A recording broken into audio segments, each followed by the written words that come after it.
Today's debate prompt: does the U.S. have an obligation to support Ukraine? And for the affirmative tonight is Dylan Burns. Dylan is a journalist, streamer, and founder of Track Ukraine, known for reporting directly from the ground in Ukraine and covering one of the most significant conflicts of our time firsthand. Through his work with offbeat research and his on-location reporting, he's built a reputation for bringing viewers closer to events as they unfold rather than simply commenting from a distance. And you can find his links in the description below. And taking the negative tonight is JS Urban Adventures, a lifestyle streamer known for diving headfirst into just about everything that sparks his interest, from breaking news and cultural flashpoints to politics, philosophy, and theology. Whether he's dissecting the latest headlines, unpacking deep ideological debates, or delivering UFC fight breakdowns, or maybe dropping some spot-on character impersonations, he brings a unique blend of insight, humor, and personality to every stream. And if that's not enough, he's also a host of what many viewers call the coolest Bible study on YouTube. And you can also find his link in the description below. With that being said, we're going to get right into opening statements. So Dylan, whenever you are ready for your opening statement, I will start the timer up with your voice. Sure. So I'm just going to try to keep it quick and brief, and I hope that my connection is good today. There's been some power outages in the Kiev area recently due to the strike, so I just hope I can keep the power on for the stream. So there's a few ways to go at this question. I can go at it from a national security standpoint, a moral question, like a values question, and a credibility angle. But the question is, does the U.S. have an obligation to support Ukraine? Which is different than, saying it is morally correct to support Ukraine. This is different than saying that it is even in America's interest to support Ukraine. Both of those things, I think, could be easily argued. But I think an obligation is a different standard. This is saying that America has a responsibility to do so, either because of previous commitments, some inherent promise to its own citizens, or something that it's either agreed to with the Ukrainians themselves, with Europe, or with the more global community. So I'm going to say briefly on the national security angle, the moral angle, the values angle, before I get to the credibility angle, which I think is where the majority of this will be embedded with. From a national security standpoint, I think economic stability in Europe, our largest trading partner, is a plus for the United States. I think that the continuation of the transatlantic alliance, which has been beneficial in keeping the United States out of major interstate conflicts, it has been beneficial when the United States wanted to avoid any defensive wars. It has helped it do so. The wars that it has gotten into is offensive, and the one defensive war that we have decided to participate in, I mean, it's forced upon you. It's defensive, of course. It's not exactly being forced. In Afghanistan, a good percentage of the troops that died in Afghanistan were NATO. So I do think that maintaining this for America's national security perspective is good. The developments that America has gotten from the drone battlefield are fantastic. Patriot improvements due to its the data being shared with the United States. So I think it benefits the United States national security, which is ultimately the number one objective of the United States president, is to benefit America's national security interests when it comes to his foreign policy. Morally, I think that Ukraine fighting a moral defensive war, defending a democracy, is something that I agree with. I think that there's value shared between the United States and Ukrainians. Ukrainians have a general libertarian ethos. They're generally unruly, rambunctious people, which Ukrainian leadership has found out time and time again, both before the war and during the war, as the Ukrainian government has had to face wartime protests that have broken curfews, and they have had to secede to protesters' demands.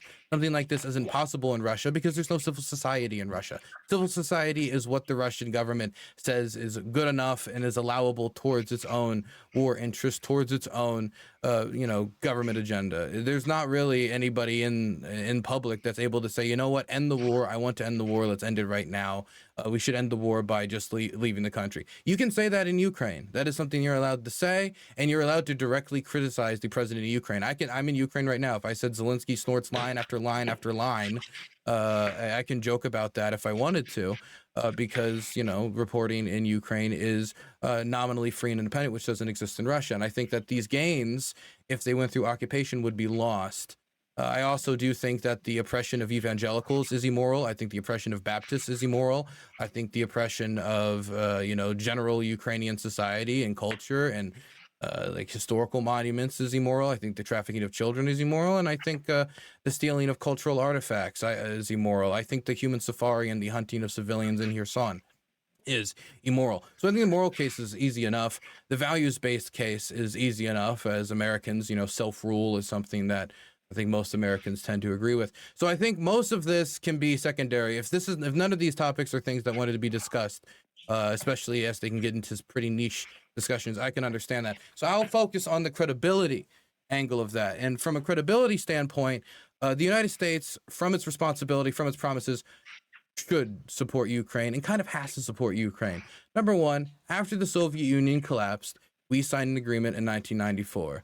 And that agreement, the Budapest Memorandum, gave Ukraine our assurances that their territory would be respected after they gave up atomic weapons. The power of the sun that only one country has ever used in anger, and that is ours. We said if they give up theirs, considering that Ukrainian scientists led the way on the atomic weapons program, just like they led the way on the international space program, considering that the Ukrainians held a very large percentage of these weapons, and considering that there was already interest about reoccupation and domination of Ukraine from Russian authorities, from Yeltsin himself. Part of the reason why the negotiations happened in the first place is because the Russians were threatening invasion of Ukraine. And we offered this as an alternative. Look, you give up the nukes and the threat will go away and everything will be fine. You have our assurances. And so that's one promise we made. And you can say, well, Dylan, one assurance in 1994, that's one assurance. Okay, but we also redoubled this in Budapest a decade later. Okay, well, one assurance in 1994 and another assurance in Budapest during the early, during this, early 2010s. That's one thing. That's another thing. But I mean, what about, okay, then in 2022, it was, we will take as long as it takes. And so all of these things stack up to be, Ukraine is clearly aligned with the United States. Ukraine sent its soldiers to Iraq. Ukraine was a friend of the United States. It has shared valuable intelligence with the United States when it comes to drone technology, the testing of American systems, and it has been a reliable partner of the American government. Whether or not they're a reliable partner to a specific political campaign or a specific individual or a specific XYZ, what was most important is that they've been a reliable partner of the United States, and the United States government has made promises to them. Now, a promise from one president and another president, that doesn't matter at all. No, the world doesn't say, well, that was a Biden promise versus a Trump promise. You can trust a Trump. Those are all American promises because those are all American presidents making those commitments. And so when America makes those commitments, we take on a responsibility that sometimes comes with obligations to support Ukraine if their territory was infringed upon, like it was in the Budapest Memorandum, and like we agreed to both do in 1994 and the early 2000s and in 2022 after the full-scale invasion, and then reaffirmed in the following 2 to 3 years. I mean, even Donald Trump on the campaign trail said that if negotiations fall through, if they stall, we're going to double support to Ukraine. We're going to send more aid than Biden even. And so we're talking about commitments that have been bipartisan. And so to go back on those commitments is going to damage the credibility of the United States, is going to damage American credibility. It would be immoral to get a nation reliant on your weapon systems and then deny them the ammunition necessary to support those systems. And it would ultimately be the wrong move. So I think that there is an obligation because we made promises, and promises are obligations on the world stage. And so that's why I think we should do it, as well as an obligation to our people to benefit their national security interests, which I think that this meets the standards of. So I think our promises, the national security matter, and those create obligations.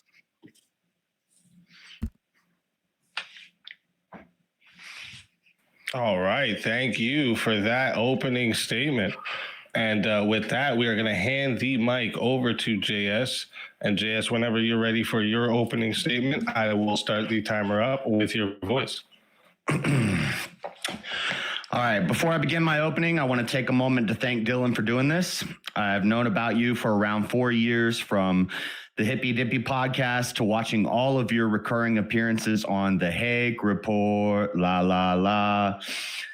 Although I completely disagree with your worldview in politics, I respect your journalism and willingness to pound the pavement and put in real work when most would prefer to sit behind a desk. That being said, I do see your work in Ukraine as one-sided narrative building or biased at the very least, which is understandable because if you had been more fair to Russia, you likely would have frozen to death in a Ukrainian prison.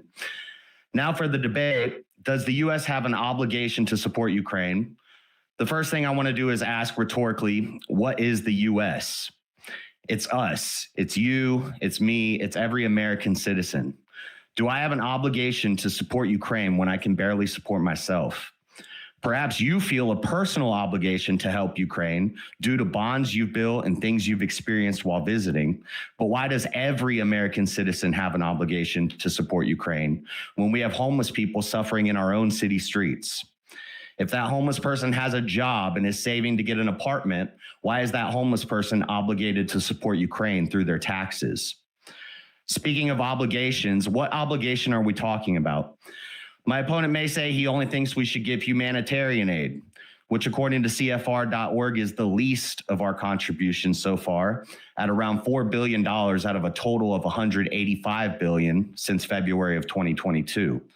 But we can't simply ignore the more than $55 billion in financial aid or over $75 billion in military aid. I'm curious if my opponent believes this is a moral obligation, which you kind of touched on that in your opening. And if it is, why are we not just as obligated to support or aid the Russians who have suffered more casualties than the Ukrainians?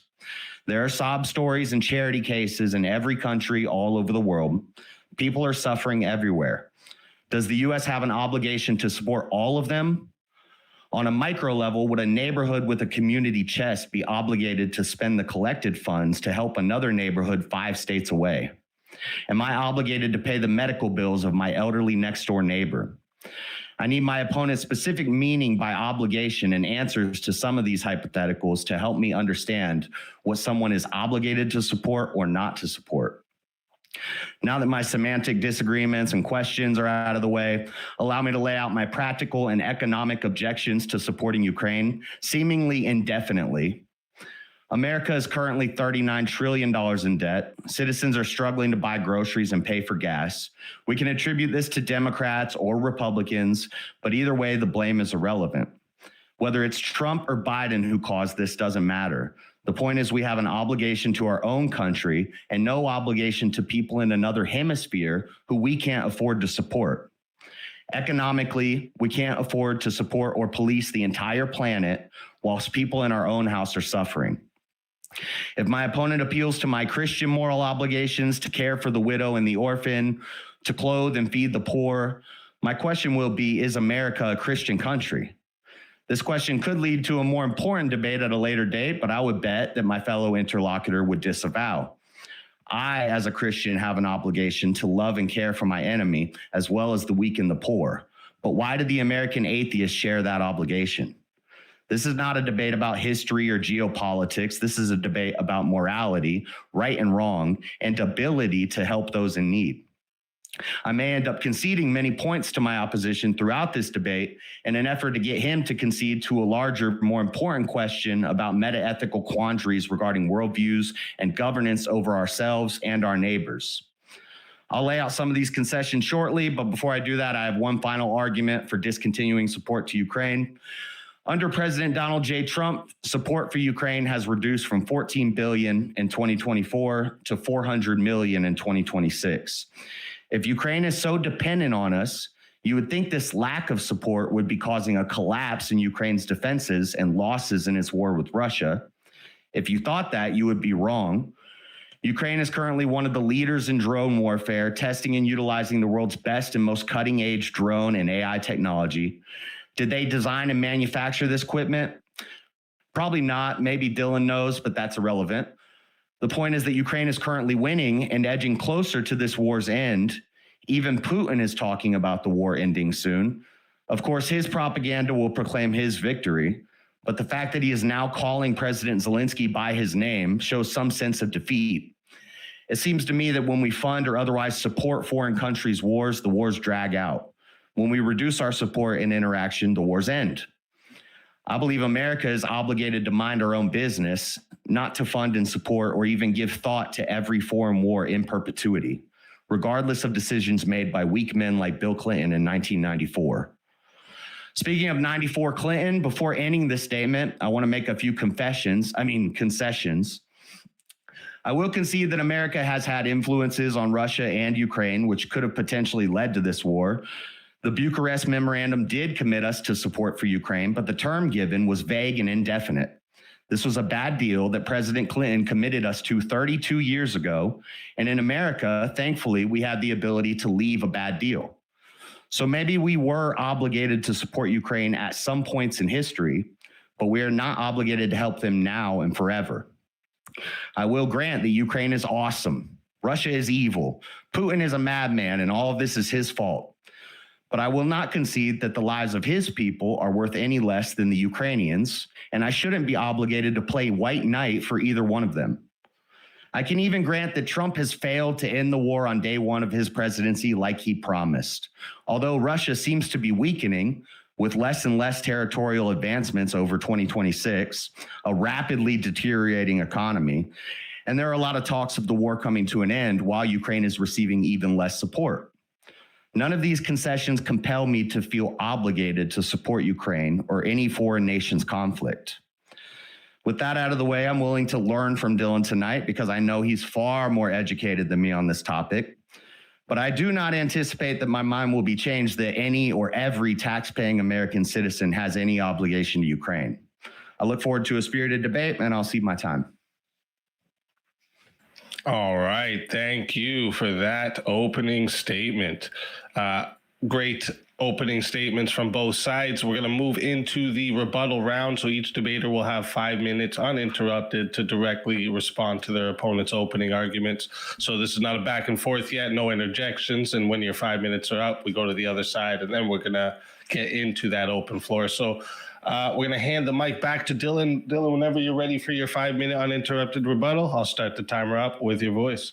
Sure, I don't know if I'll use 5 minutes, but I'll try to use the majority of it. Number one, I'll just defend my honor briefly. It was a very nice opener, but I do want to say when it comes to the bias of my coverage, I have my perception. I have my goggles. I've seen what I've seen. I haven't been on the Russian side because I'm not given the opportunities to report on the Russian side, and I don't think they would let me. I don't have any problem with other people working on the Russian side to get the perspective if they do good reporting. Sadly, not a lot of good reporting comes out of conflict journalism on the Russian side of the army. There's been one, maybe two examples, but not very many.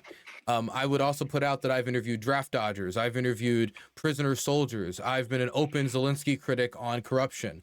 I interviewed the 155 on the issue of abuses and mismanagement before the recent reports a year later. So I would say on some things, I wouldn't call myself like a whistleblower or something like that, but I was bringing attention to articles in English about issues that was largely talked about only in Ukraine. And I also play and read Russian state newspapers that are published just about every single news program. So I would say that I try to do my best to understand both the Russian perspective and also cover the both good and bad aspects of the Ukrainian society, to the point where some brigades will not welcome me back because I was too honest about some things. Never security issues, but because I am a journalist first and foremost.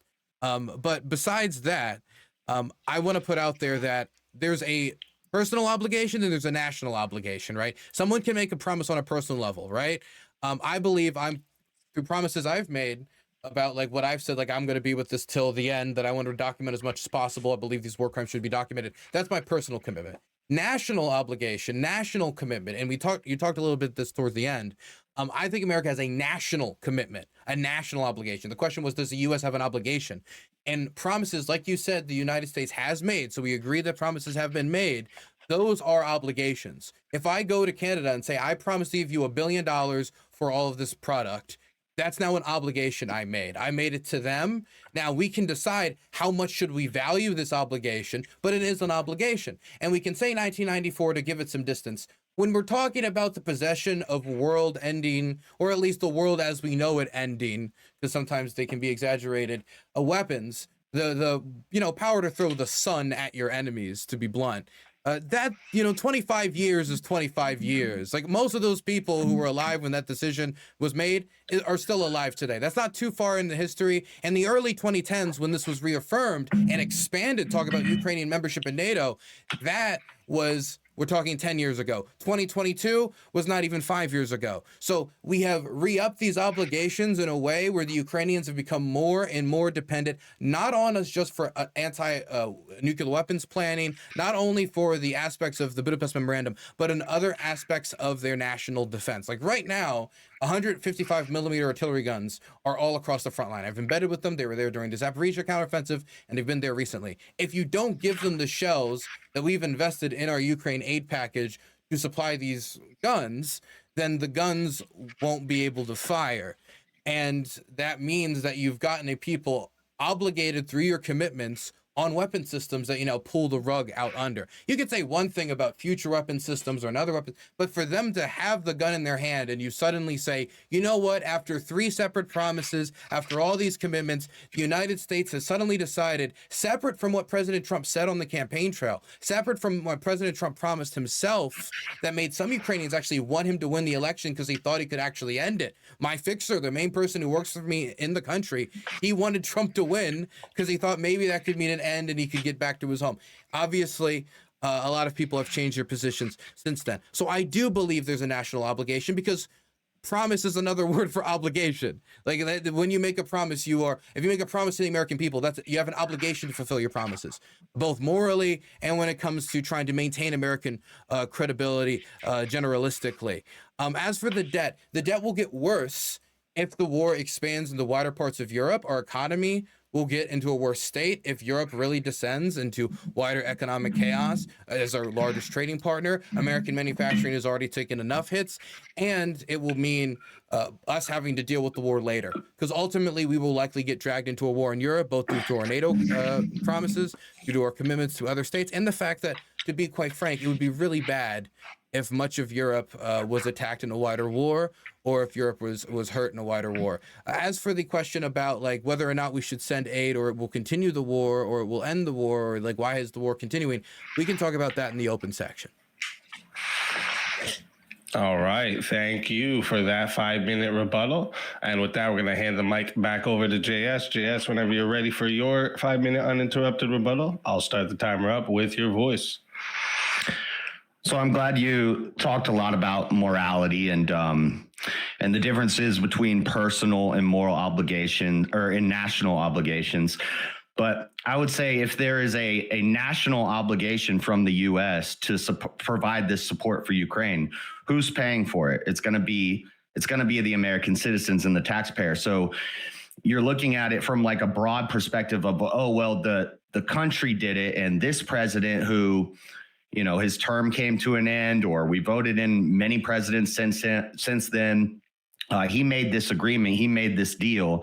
Now every single individual person is obligated to support Ukraine. So that national versus personal differentiation, I don't see it as any different. I see I am the U.S. and you are the U.S. And so we're the ones who are obligated to support Ukraine. As far as moral obligations, also, you talked about the drone technology. I know they got some crazy technology over there. We've been giving them amazing technology, and they're experimenting with it and using it over there. But it's a testing ground for death. It's like a battlefield of death. Lots of people are dying. I've heard you talk about how, this is one of the most important conflicts and the most deaths and all that. So by giving them more support and more technology, and it seems like you do support military aid. I want to get into that. Is it more just humanitarian aid? What are the percentages here of how we're supporting them? But you're talking about the shells. We're basically funding a testing field to kill people. And I don't think that's moral. As far as the reporting and the journalism, I'm glad that you're doing your best to be fair, but I think this is, in a big sense, a war of propaganda. Propaganda is going to continue to fuel the war, especially this fear mongering that Russia's going to take over the world if we just let them, if we back out of Ukraine. Russia's going to start taking over Europe, and it's going to destroy the whole world's economy and all this stuff. We're we have problems in Iran right now that are causing global economic disasters. And so I don't think that propaganda and fear mongering is helpful. And you say you do your best to report fairly. You can be critical of Zelensky, but why are journalists being killed so much? Why, what's his name? The Coach Red Pill. Yeah, the Coach Red Pill guy that died in a jail over there. Ukraine says he died from pneumonia, but there's, I guess, correspondence with his father and people in Russia saying that he was killed in a Ukrainian prison. There's so much fog of war around this that it's hard to know what's true and what's false. And sure, you can be critical of Zelensky, but can you be supportive of Russia? Probably not. And maybe you shouldn't. I mean, I'm not saying you should try and go out and try to be supportive of Russia or something, but Russian people are dying too. They've suffered more casualties. And about your friend who he wanted Trump to win to see an end of the war come. I hope the same thing, but Trump's term's not over. And from everything I'm looking at, it seems like the war is coming towards an end. Like Putin is starting to address Zelensky as Zelensky. He's showing more respect to him. He never used to do that before. He's saying he's already won. If Trump can bring about an end to this war, and in the lead up to that, he's lessening our support for them, it seems like that would be the right move. I think we would both rather have peace than just have this war drag out indefinitely. And so I don't know. I kind of just want to get into it. You're definitely the expert on this. I'm not a super history buff, war buff guy. I'm more just trying to see why I, as an American citizen, should be obligated to support this. And maybe you can convince me by the end of this, but I don't think you can. All right. Thank you for that rebuttal. Great rebuttals from both sides. Before we move into the open hour of back and forth, I just want to talk to the audience real quick. If you're watching right now, make sure you hit the like button, subscribe to the channel, and subscribe to tonight's debaters, okay? Their links are in the description. And over here, we host all kinds of debates on Swords of Reasons, politics, culture, ethics, internet topics, video games, anything where reasoning and passion can collide. So if you enjoy the format, make sure you stay locked in because we have a lot more coming. And also a reminder for everyone in the live chat right now, after closing statements, we're going to be doing a 30-minute Q&A. So the question form is there in the chat, but remember, Super Chats, PayPals, Cash Apps, and Rumble Rants, they will get priority. So if they fill up the whole 30 minutes, we may not get to those free questions. So if you have something you want really guaranteed to be asked, send it through one of those options. We'll make sure it gets asked. And finally, thank you to both of our debaters for being here tonight and bringing your perspectives into the arena. Whenever one of you is ready to start the open floor exchange, I will, you can go ahead and jump in and I'll start the timer up with your voice. Sure. Cool. Should I just respond to one of the counters? Is that a good launching pad? Yeah, sure. Sure. One of the things you said was when we cut the aid, war ends. That tends to be the general cycle that repeats, is that America gets less involved, and then promptly afterwards, the wars that America is involved in end shortly afterwards. I don't know if you were thinking about Afghanistan in reference to that, or what other conflict, maybe Vietnam, or what other wars you were thinking about in specifics here. But I would say that Trump is an example of that not being the case, where he promised, 24 hours. Now, I don't know how seriously you took the 24 hours promise. A lot of people did take that seriously, that what the president of the United States says is a real promise. And he also said that afterwards, if the Russians hadn't made peace, he would increase the Ukraine aid. Like if they didn't agree to just accept it where it is, ceasefire line along the current line, if it was the Ukrainians that wouldn't accept that, then he'd cut off everything and force the Ukrainians to do a deal. If the Russians didn't accept that, then he would double aid to Ukraine and he would really, really spook them. And that didn't end up happening. And instead, what we got is basically no support from the Trump administration. And any support that did get through is because Congress forced it through. The $40 million was an example of that. The money that he still has appropriated, he still hasn't sent over. And so through that time period, the war has expanded. I mean, the casualties on the front line are last time I was there, it's still as bad as it's ever been. And I heard the bombing last night, it's as bad as it's ever been. We're seeing record-setting drone attacks. We're seeing record-setting missile attacks. We're seeing the Russians continuing to push forward to try to take the entirety of the Donbass, which we're talking about displacing about 150,000 people. And there's always the possibility that they could expand the war to Kharkiv, Zaporizhia. I mean, they already have troops in that direction in Volchansk. So when we say, well, it looks like the war is winding down, what we mean is we've seen some headlines about some people thinking about negotiating or some general posturing. But when it comes to the functions of on the ground in Ukraine, the war has only expanded. When you read the Russian state headlines, the paper that I read for today, where you're talking about like Pravda or any of these like big like Russian state-run outlets, they're saying, you know, the war could go on for years longer. They're openly saying that. If you want to get the Russians to the table, the reality on the ground has to change. The equation has to change. It has to be that they can't keep advancing.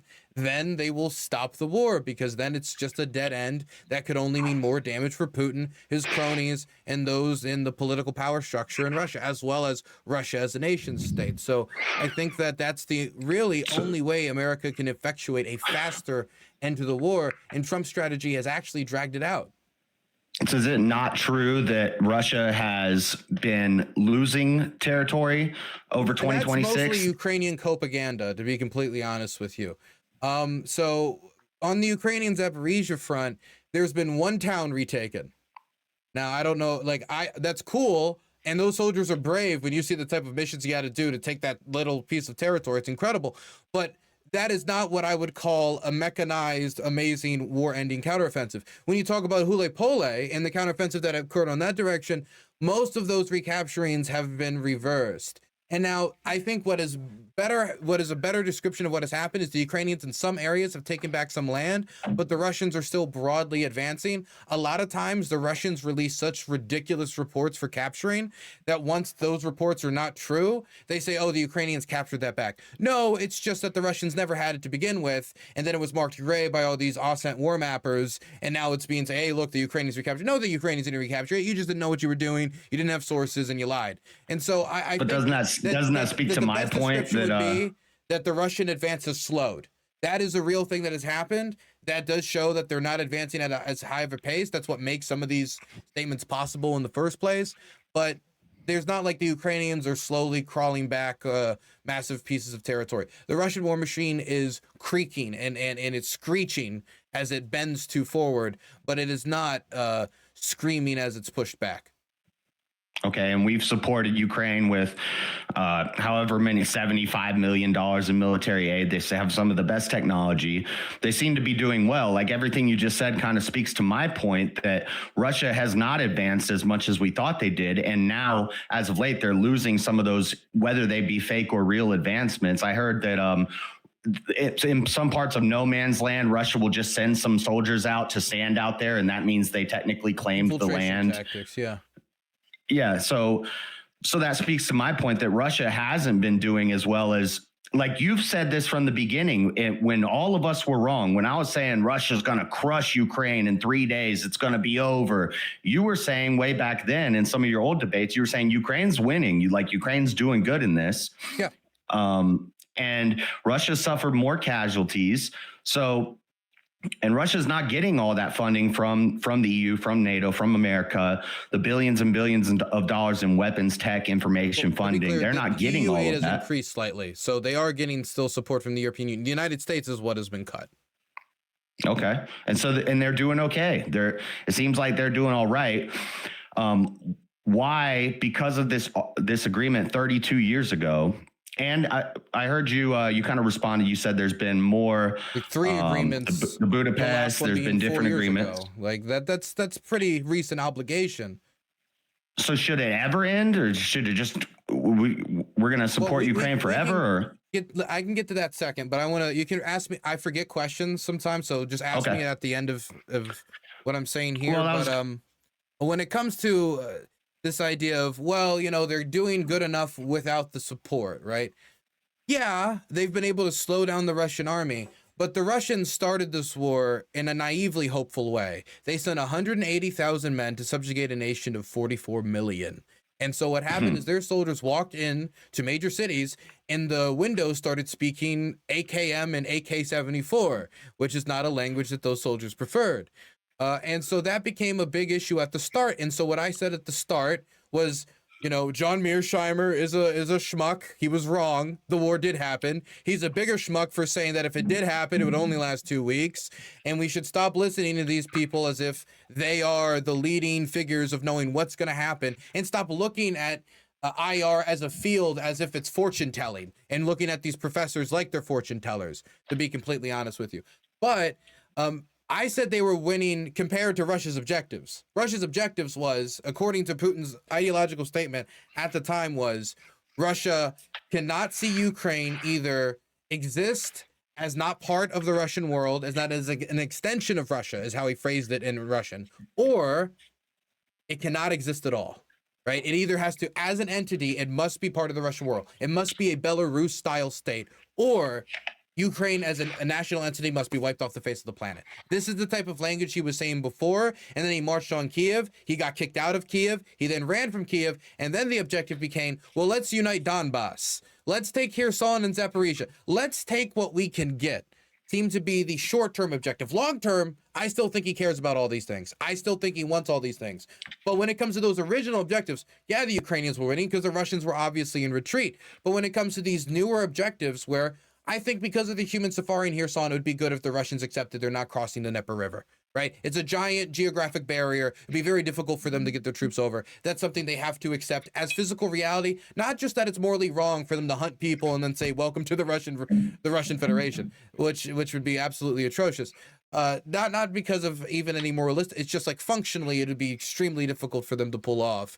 But they're naively hopeful. This war was a naively hopeful project. Continuing this war going on 5 years is naively hopeful. There are certain leaders that are so taken up by their ideology and revanchist goals and what they think they can get away with that they'll always look at unlikely scenarios and go forward with that, right? There was a bunch of things that the idea that Ukraine would subjugate itself quickly was unlikely. The idea that the Russians, after failing, would continue to drag this war continuously on was unlikely. The idea that the Wagner crew there was a million different factors to this war that was unlikely when it comes to what the Russians continued to decide to do, but they keep making those decisions. And so just assuming, well, as it gets more difficult, they're not going to make decisions that makes the state more unstable, but allows them to continue the war. I'm not so confident in that, right? I've seen this war drag on and on and on day by day. So, maybe it's my perspective by feeling every day more intensely than other people. But, I think that the possibility of this war going into 2027 is real.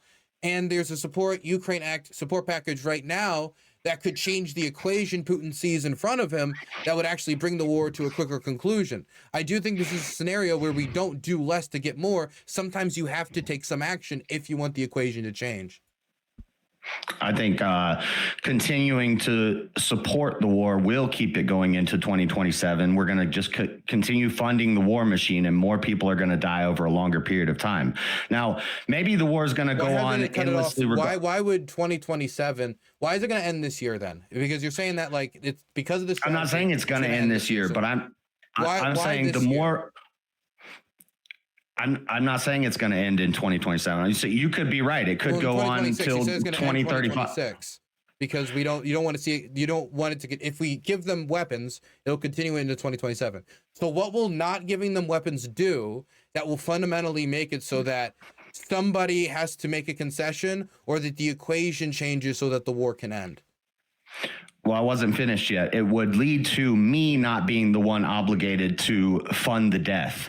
It would be Europe being obligated to fund the death. The EU, they have natural borders with these countries, so they should be the ones taking care of this.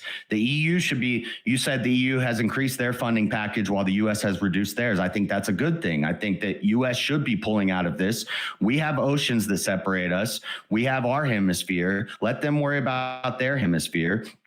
And I'm sure Russia cares about its hemisphere too. It doesn't want beef with the U.S. I don't think we should be supporting or getting involved with either side. Europe should be the one handling this. This is their threat. What was the other thing? Well, we can go back to that later. But I wanted to talk about the 1994 deal. Those nukes, weren't those USSR nukes? Well, yeah, but Ukraine was part of the USSR. The Soviet socialists, they were a Soviet state. They helped do most of the development, Ukrainian scientists. But then the USSR collapsed and they come under new government. They want to be independent. Why should they retain those nukes? Because they have them. And they made Just them. because they have them? Okay. Right on Russia's border. But I don't know if you're like a person. I don't know how much personal property matters in your ideology. For me, it actually matters a significant enough amount. If a country develops the nukes and then holds the nukes, and if they were going to be an atomic war, Ukraine would be nuked because they have the nukes. So they hold all the risk. They did all the development, or at least a very large percentage, or at least the majority or plurality of the development, and they're the ones hosting it. So I think that like all of this could argue that they have very strong possession claim. But it's like if I'm possession claim they if I'm working to Russia. If I'm working in a company and the company comes under new management, we don't just get to keep all the leftover stock and supply from the old company owner, even though I helped build it because I worked at the company. Was Russia the company owner of the Soviet Union? No, the Soviet Union is the company owner here. The Ukrainians are the workers. And then Russia's the new company that comes in. Why does the neighbors get it? Why in that decision? If you said I don't know why why do the Russians get it outside of the people who developed it, hosted it, and took all the risk for having it? I mean, like Ukraine was literally like its people were sickened by radiation due to Russian decisions about like atomic energy. Like Chernobyl was very like historically, I would say, significant to Ukrainians, and then they have to take all these atomic weapons after Soviet mismanagement, mostly from Moscow, right? They have to now give all those atomic weapons to them for nothing. Like it doesn't seem like a fair deal. So they should have got to keep their nukes. It's either they get to keep their nukes, or Ukraine gets some sort of assurance. I'm not. I'm just they're going to give up their nukes for atomic security, because we're saying America's position was the less states that have atomic weapons, the better, because there's less points for failure, right? Which is something that I broadly agree with, which is why I think Ukraine gave up some of its security for our security, and we said we would look after some parts of their security in return for that. And following that, they went into Iraq with us. They supported other American operations, like their soldiers put themselves in harm's way in Iraq. They then listened to our commitments in the early 2000s and 2022. And you could say that there's a difference between personal and national commitment. And, Bill Clinton made this promise. It was Bill Clinton. It was other administrations. It was Joe Biden. It was Donald Trump. All these different bipartisan Republican and Democrat administration failure, all around bipartisan failure, and to deliver on this. And it hurts American credibility. It is us violating an obligation. But the question is, do we have an obligation? We seem to both agree that there is an obligation. You just don't agree that it extends personally to you. America has an obligation, but we're in a republic. We voted for these governments. Are other people supposed to look at us and say, well, when we voted for these governments that all said the same thing until right now, even during the last election cycle, that wasn't us, the American people. That was the American elites or whatever other group that we live in a republic, and we have to take some. I'm not a populist to an extreme extent. To be completely honest, U.S. taxpayers are members of the republic. They pay taxes and they get the vote. They then vote for representatives that make decisions. All of our representatives made unified decisions for decades, and now we're talking about pulling the rug at the last second on the Ukrainians. So I think it is a little different. It's not the last second. It's been a gradual drip of taking back our. Well, no, it's been pretty rapid under Trump. In the middle of a war. Okay, but we've sent them lots of weapons and lots of tech and lots of information. Is there ever some line where we're going to cross that, where we've made up for the nukes that we took from them? Like now they have technologies. They're doing good against Russia, better than anyone expected, with the technology they had, plus the technology that we've given them. Is there ever a point where we've done enough, we should back out of this? Because there is a personal obligation to the EU for the defense of their people. Like I said, they're on the border. They have an obligation for the safety of their people to defend their countries, but we don't have that same obligation.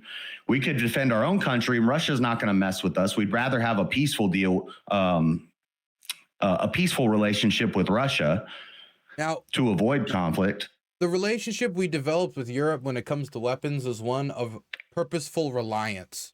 Right? There's a certain level that we want the Europeans to be spent. For example, when they talk about weapons in Europe, They don't say, we want you to build these many artillery factories. We want you to build these many XYZ factories. What does Trump say every time? What did Obama say every time? Get to a certain percentage of spending. Get to this number. Obama said one number, Trump said a different number, but it's always a percentage number. It's never, we want you to build X amount of factories. If the question was about supporting Ukraine through defense economics, then the question would be, Europe, get rid of your barriers between your states, make your factories in the places where it's cheapest to make them, where the labor is the cheapest, where there's the least regulations, build as many factories there as possible, and support yourself. But what we wanted was for Europe to just take all that money and spend it on American defense articles. And the way we spent our aid was specifically targeted to make that ability possible, where we expanded the defense plants in Scranton, Pennsylvania, when Zelensky was visited the United States. That's the plant he went to because that produces the most 155 millimeter artillery shells. So it's one thing to say Europe generally needs to take the lead on this. It's one thing to say that they should do financial aid. We should do lend-lease even. It's one thing to go out there and say that eventually they need to take up the mantle on this. It's another thing to say, let's do decades and decades and decades of policy to make Europe reliant on American defense manufacturers. And then when they ask for resupply, we say, tough. Or when we say, are we going to continue to support the foundation of what we made with aid investments? We say, never mind. That seems like a totally different scenario to me. Like one that's not asking for the EU to take our place as a security guarantor, more than like try to scramble to create a plan. Why should we be security guarantor? Why shouldn't it be a more reciprocal relationship? Like I remember Trump was trying to negotiate deals with Ukraine to get rare earth in exchange for some of these things we're doing. I'm okay with trade. I'm okay with doing deals. Deal. They signed a mineral deal. They have gotten more data on the Patriot air defense system from the war in Ukraine up until that next major war they needed all that data for, which was the war over the Suez, not over the Suez, over the Strait of Hormuz. I'm getting my economically important passageways mixed up. They've given us extreme knowledge on drone tactics. They train with our soldiers and directly train them how to fight this type of future of warfare. And let me be honest, because of how America is in the world right now, how many operations we have on so many different parts of the globe, America having its soldiers directly dragged into a war is very possible. And if that does happen, I want there to be as few videos of American service members being hit by FPVs in the last living moments of terror as physically possible. And there's one country in our alliance system that can actually give us the ability to counter that, and that's the Ukrainians, because they're the only ones who have dealt with it at scale. I mean, I've seen their soldiers operate with these. Like the infantry to the anti-drone pilots to the drone pilots themselves, they've all had to learn to live after around 5 years in this environment. That is vital to the United States. And again, the agreements that Trump wanted, they negotiated to a point of solution. But that still didn't get Trump to fulfill his campaign promises. Well, I'm fine with all of those reciprocal optional things that you just said, but all those trade deals for weapons and technology and using them to study these new Patriot defenses and the drones, all of that is optional and beneficial. It's not an obligation, and it's reciprocal. And I believe that's the better option than obligating the American citizen, because that's another thing. I want to know, what specific types of aid are we talking about? Or are you saying all of the military? I'm supportive of going further than the Biden administration when it comes to aid. I think that if we want to end the war quickly, we need to take strong action. And that is the best way to end the war quickly, that the war has grinded the Russian war machine to a point where if it faced a massive barrier like that, it would have to make aggressive decisions that would probably lead to the end of the war. I think that is the quickest way to end the war. I think it's the best way to preserve life. And I think it's a good way to stop the Russians from displacing millions more Ukrainians in cities like Dnipro, Zaporizhia, Kharkiv, that if the Russians advance forward, will be threatened. And that would mean the most displaced people on the planet will become Ukrainians. And I think that is an outcome that should be avoided, that people don't think, oh, become an American ally. Then you become the #1 displaced refugees in the world. What amazing thing to do with America, to lose your people like that. You said end the war and preserve life. To end the war, aren't they going to have to end a bunch of Russian lives? Yeah. Like what's... yeah, so it's you can't like morally grandstand and say... Have you ever heard of a controlled fire?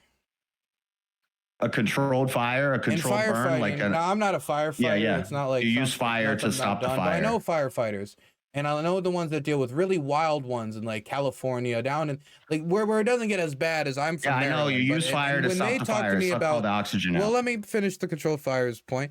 Part of what a controlled fire is essentially you light a fire to put out a fire.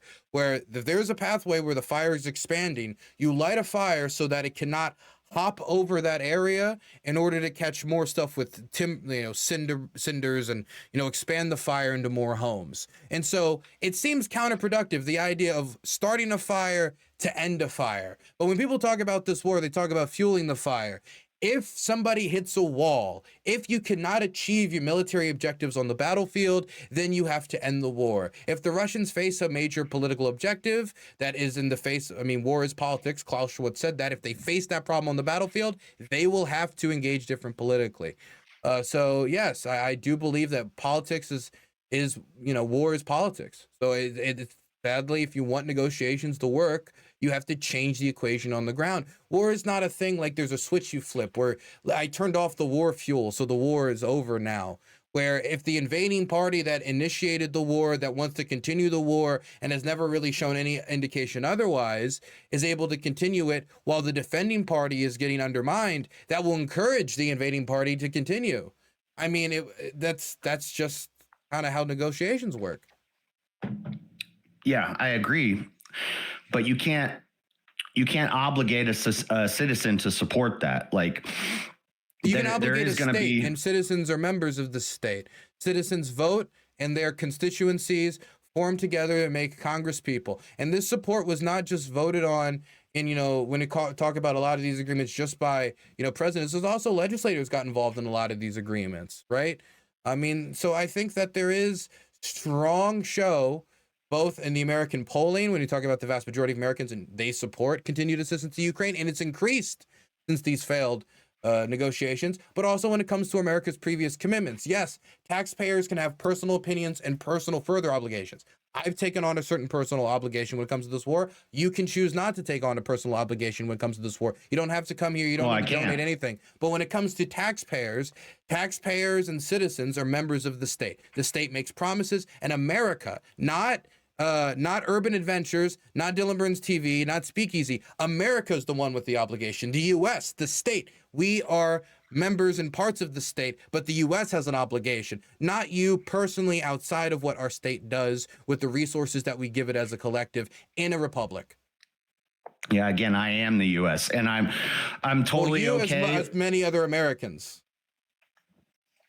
Yeah, I'm totally okay with charity and you and your personal obligations, that you feel that if you want to donate, you want to start a charity, whatever. Have you done that? Like, have you started fundraising campaigns and canvassed? Because I know you've been active in like politics and things like that. You've canvassed for people. Have you raised funds for Ukraine? I've fundraised for anti-mine equipment, in order to remove mines from civilian areas. You can find mines in people's literal backyards. There was 3 anti-tank mines in this old babushka's backyard, pedal mines, these dangerous little anti-personnel mines in high grass, a lot of area, mostly around Balaklia. I lived with these deminers for a month. Very, very rambunctious men, I could say. But yeah, I've done some fundraisers, but I don't publicize my charity work. There's charity isn't. No, I'm not trying to get personal with you, but my point is, I respect that. I respect you doing that. And everybody can do that, but you're talking about obligation at the tip of a gun from the government. If I don't support this, if I don't pay my taxes or something, I go to jail. That's taxes. Yeah, that's taxes, and I'd rather have transparency and know what my tax money is going to, and not have it go to Ukraine. Now, okay, so I get where you're coming from philosophically. A war. There's 2 discussions here, though. One discussion is America as a state. If a government's representatives, through multiple administrations, bipartisan, make promises, and both from the congressional level, Senate level, and presidential level, right, throughout decades and decades and decades, and get you reliant on these promises, then there is a certain obligation of the state. But you're talking about, and the question was, again, U.S. have an obligation, not Urban Adventures, the taxpayer, have an obligation, but the United States as an entity. The second question is a philosophical question of, do we believe that taxation is moral when it comes to, I assume, certain issues? Because I think you probably believe in roads, you probably believe in maybe, I don't know if you believe in public schools, but I'm sure there's like a certain area where you're like, this is okay to tax for at the point of a gun. Like if I said, screw roads, I live in the woods like a hillbilly, I don't want to pay for roads, somebody would come and they would say, Dylan, you have to pay for roads or you're gonna, that's how it works. That's the power of the state. And so I agree that is a philosophical conversation that we can have personally, but the country made that decision. It made that decision 3 times on the international stage. It made that decision when it comes to the legislature. It made this decision when it comes to the constitutionality of it. It's not like the Supreme Court ever came in and said, that's illegal and unconstitutional because it's not nice how taxation works. Again, I'm not a populist. America. This is about the United States. You as an individual taxpayer, you can believe whatever you want and you can vote however you want, right? And I hope people use Track Ukraine to track people's legislative record on Ukraine when they make their votes, pro or against. But at the end of the day, like we're talking about America's commitment, and you're a taxpayer, you're part of America. That's just that's how republics work. It is the case that currently some of my tax money is going to go to Ukraine at the tip of gun. I'm not arguing what is, I'm arguing what should be. And I'm saying we ought not have that obligation. Is that a separate question than if the U.S. have an obligation of what should be? Because if you're saying that America should do no foreign aid, okay, that's an ideological question, but the question was about obligation. If we want to, there's 30 minutes left. If we want to take the last half talking about, what should be and the morality of like taxing for something like this, and we can have a deeper philosophical conversation, that's one thing. But the previous prompt that I was working off of is whether our country has an obligation, which I thought was the easiest question to answer because we've made so many promises over so many decades, and a country has taken that obligation to heart to the point where like I've gotten like very friendly receptions in this country because I'm an American. And I mean, the people like ask about those promises, but they believed in them. So I think when it comes to obligation, that's clear. There were complaints about that Bucharest memorandum, that it was open-ended, it was vague. Do you believe in those complaints? Well, I believe that there could have been an agreement that was made, but it wasn't a well-written agreement. We shouldn't have signed up to that agreement. So how long are we going to about it? Do you disagree with it, or was it written vaguely? Because I hear this often. It was open-ended. It just open-ended in what manner? Like it obligates us in perpetuity. Well, that's when it comes to length, that is open-ended, yes. But I don't remember, like the idea was that it would protect Ukraine's sovereignty for quite a while, and Ukraine's sovereignty was infringed by how long is quite a while? So we're talking about 20 years, right? We're talking about literally 20 years from its conception. Well, it was 1994 was 32 years ago. So I don't believe that it was so vague, from my reading of it at least, that it said like, generally speaking, eventually this will be over. There was no like, it was open-ended about its length because it was supposed to be long-lasting to the point there was peace in Europe. It wouldn't be necessary, was the idea, because there'd be structures that would prevent another war like this. Obviously. And there's never going to be peace all over Europe. Like that's not going to happen. I mean, you said 20 years, it was 32 years ago. Era Europe has ever lived in, funnily enough. Even with right the now is the most peaceful era. Post World War II, post Soviet collapse, Europe has generally become a much more peaceful place, and that is in part because of these structures. That doesn't make these structures infallible. All men are fallible. All structures are fallible because structures are made up by men. But at the end of the day, like, yeah, I do think that Estonia, Latvia, Lithuania are not at war because they're in NATO. And structures like this, if acted upon in 2014, probably could have prevented a wider war. But Obama failed. It was a bipartisan failure through Trump, through Biden, through Bill Clinton, through Obama.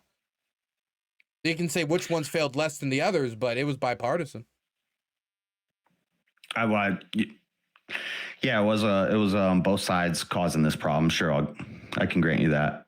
And what about the idea now that every time the US has Russia an obligation? That's a settled question. The question now is whether it should have that obligation. Not if it does, but if it should. I think that these are two different questions. Well, it doesn't, because Trump could just he could pull out of that whenever he wanted. Well, then do we have an obligation to any agreement we've ever made ever? Does Trump have an obligation to our rights? Does Trump have an obligation to anything? Yeah, we don't have an obligation to any of this stuff. I believe Trump has an obligation to uphold the Second Amendment. Do you believe that?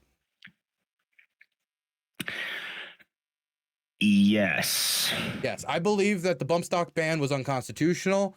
I believe that there's certain things the president cannot do through just executive action without shall not be infringed is the text. Okay. Now shall not be infringed really meant this, really meant that, really meant that, whatever. That's like the constitutional line of it. Cause that's the agreement we made, the contract between the people, you, me as taxpayers, and the government 250 years ago, right? That's the only thing. I don't know where your parents are from, or your grandparents or great grandparents are from. Mine goes back to German, Scott, Irish, back in that way. I don't know if you're British or whatever your lineage is. The only thing that ties all of us together is that obligation that our government has, that we have an agreed upon idea that certain Americans have inalienable rights, that those rights should be upheld, that we all live in a republic, that our political differences is to be solved at the ballot box, not by thugging around your neighbors. People have a right to their own property. People have a right to, a right to bear arms. People have certain rights. But all those rights and things. Religion. These are all obligations because these are agreements between us as individuals and the state. But as members of the state, as taxpayers, we also get elected representatives in a republic who then make international obligations. Now, in every reading of the Constitution I have seen, they talk about Congress's and the Senate's responsibility to foreign policy and the president's responsibility to foreign policy.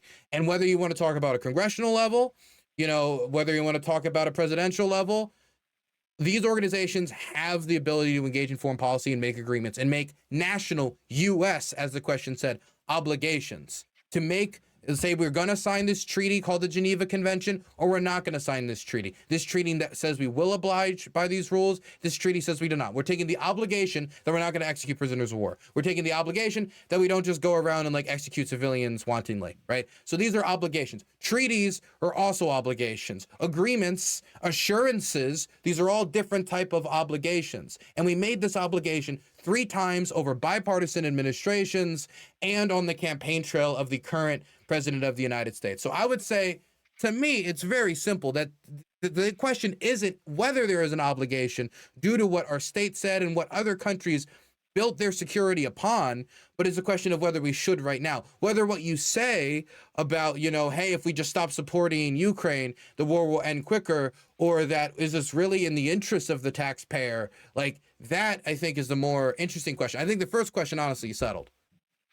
Well, what you're saying when I say Trump has an obligation to support the Second Amendment, that's because he's agreeing to that. The same force that makes us obligated to stand up to the agreements that we made in the past is the same force that could change those obligations at the drop of a hat. The same gun that's telling me you need to pay taxes to support Ukraine, that gun could be used against the Second Amendment. They could change those rights, that they could come in and make those different obligations. So are you saying that we're obligated to whatever the biggest power says we're obligated to do? I think that is part of the reason why NATO exists is because nobody wants the nation states to be dictated in that way, where the Russians can just roll in and say Estonia, Latvia, Lithuania, or Ukraine, or the United States, if targeted outside of our reach, we can expect ourselves to be alone on our own, sending only our boys to die in some cave somewhere against some terrorist organization. The Danes, who got into a really big scuffle with the current administration, they had the highest deaths per capita of any participant in the war on terror in Afghanistan, of any participant. These are countries that gave up significant, security, they gave lives for the United States. And that was due to America's commitments that said, look, we would be committed to you if you'd be committed to us in these circumstances. And we sometimes have flaked commitments, like in the Falklands crisis, where we said, we're not going to support Great Britain in the defensive war against Argentina. Why? Because it's not in North America and Europe. Because it's not North America and Europe, we don't have to do it. Who said that? Ronald Reagan. It was Ronald Reagan who said that. You know what is in Europe? Ukraine is in Europe. So I mean, even if you want to go all the way back to Reagan, even if you want to go all the way back to Reagan, we've been making these types of commitments and obligations, and we're making these statements that could ultimately stretch over to Ukraine in the future and what a state could say. So again, if we want to talk about the morality of taxation and like more libertarian belief systems, we can do that. I go to LibertyCon every once in a while, right? I can have that conversation. But I think the United States is a state, and we're members of the state. We vote for representatives of the state, and we make agreements, right? Agreements that millions of Americans have died protecting when it comes to, you know, wars and alliances we've entered. So yes, I do believe that our alliance systems, our assurances, our promises, and our obligations matter. Okay, and I don't believe that just because the guy with the biggest gun made a promise that obligates me to do something because I happen to live in this country. Maybe I am sounding like a libertarian. I'm not a libertarian. I don't believe all taxation is theft, and we should pay some taxes. You believe in republicanism? But even then, I don't know. I'm a little more extreme. Republicanism is cool. I'm more of like a theocracy guy. But are we in a republic? We are in a constitutional republic, yeah. And in that constitutional republic, the people we vote for are the ones who make decisions about these types of foreign policy issues and ultimately decide the U.S.'s, America's obligations. No? Yeah. So when it comes to America having obligations, they've chosen these obligations, made these obligations, and so we voted in new people. Whether or not you believe we should. We voted in Trump on mandate that he would end the war with Ukraine. But on the mandate, on the speeches that I listened to, and I listened to a lot of Trump speeches, he would say he would end the war in 24 hours, and then he'd give the strategy of how he would do it, you know, which right now, you know, obviously didn't pan out, but, you know, I'm still hoping. I'm still praying. I'd like to wake up to good news. But that's what I voted for. He said that it would either be the ceasefire along current lines, or if the Russians didn't accept it, he'd surge aid. He didn't deliver upon his campaign promise either, which is a type of personal obligation outside of a national obligation. But so if I voted for, and if all the people who voted for Trump voted for him because they were obligating their leadership, their power, their force, whatever you want to call it, we were obligating him to end this war. We want to be out of this war. Then how are we as a people obligated now to continue supporting them in perpetuity? Because that's the only way you're going to end the war in the fastest speed possible. Trump's strategy is what has allowed this war to continue to drag out. I mean, look, the Strait of Hormuz, but the mandate is obligating America to end the war, has led to increases in Russian energy profit that will allow them to continue. And getting rid of the sanctions exemptions, trying to remove these pressures from Russia, has allowed them more money inflow into the war. More money makes more. With money, you can make war. And Trump has set the conditions that the Russians can carry out the war financially longer than they could have otherwise due to Ukraine's long-range sanction campaign, as Zelensky puts it. If the United States was to give Ukraine the ability and the supply to be able to hit the factories that manufacture the bombs to carry out the war, it would end the war quicker than if we were to wait for the Russians to just spend all the money that they could gather and the Ukrainians to kill as many Russians as possible. But if you want to do it that way too, I would prefer it. I think most people prefer it not. But yeah, the Russians cannot recruit forever. They fought the war in Afghanistan with all of the Soviet Union for what, like 9 years? They can't continue that forever in Ukraine, but we want to shorten it, not extend it. And so I think to shorten it, you give the Russian political leadership a difficult, immediate decision. And the Russian, is it true that the Russians are not able to recruit people as fast as they're losing them currently, and that their economy has dried up, I think, from 4% expansion every year to 1% or less than 1%. Their economy is dying. There's a very good chance for recession in Russia. As for military recruitment, that might be true. It might be just the Ukrainians talking, but it's probably at the very least like they're recruiting just as much as they're losing. So their ability to expand the war when it comes to manpower without new decisions like mobilization will make it difficult. But that doesn't mean that they won't necessarily either make those decisions or that they won't try to recruit anyway, regardless, and carry it out longer and think that they can use other strategies like the longer range attacks on Ukraine in order to submit them. Most people didn't think the war was going to start in the first place. Thinking that the Russians were now going to think rationally about their national survival is, I think, a fool's errand. And I would just put forward that one way to make it so even if they don't think rationally that they have to decide the war's over is make it so that there's no possible pathway for the war to continue on positive terms for the Russians. And you think so? More support, more funding. I thought you were going to be coming in more with humanitarian arguments. Not, No. I didn't know that you supported sending them more weaponry. So you want the Russians financial aid. deserve what they've brought upon themselves. Okay, and you think the best way to end it would be more support rapidly and what, like a giant attack on Russia and just More like just end I it think in a one- large. I think supporting the Support Ukraine Act, which is currently up for vote. It's going to be up for Soldiers? vote soon because of the discharge petition, and then a larger aid package after the next House session is the type of thing that could end the war. I think that they would look at that and they would think about the idea, because the promise to the Russian public was America will eventually stop caring, the West will be divided, and we will be able to take the Ukrainians back into the Russian world.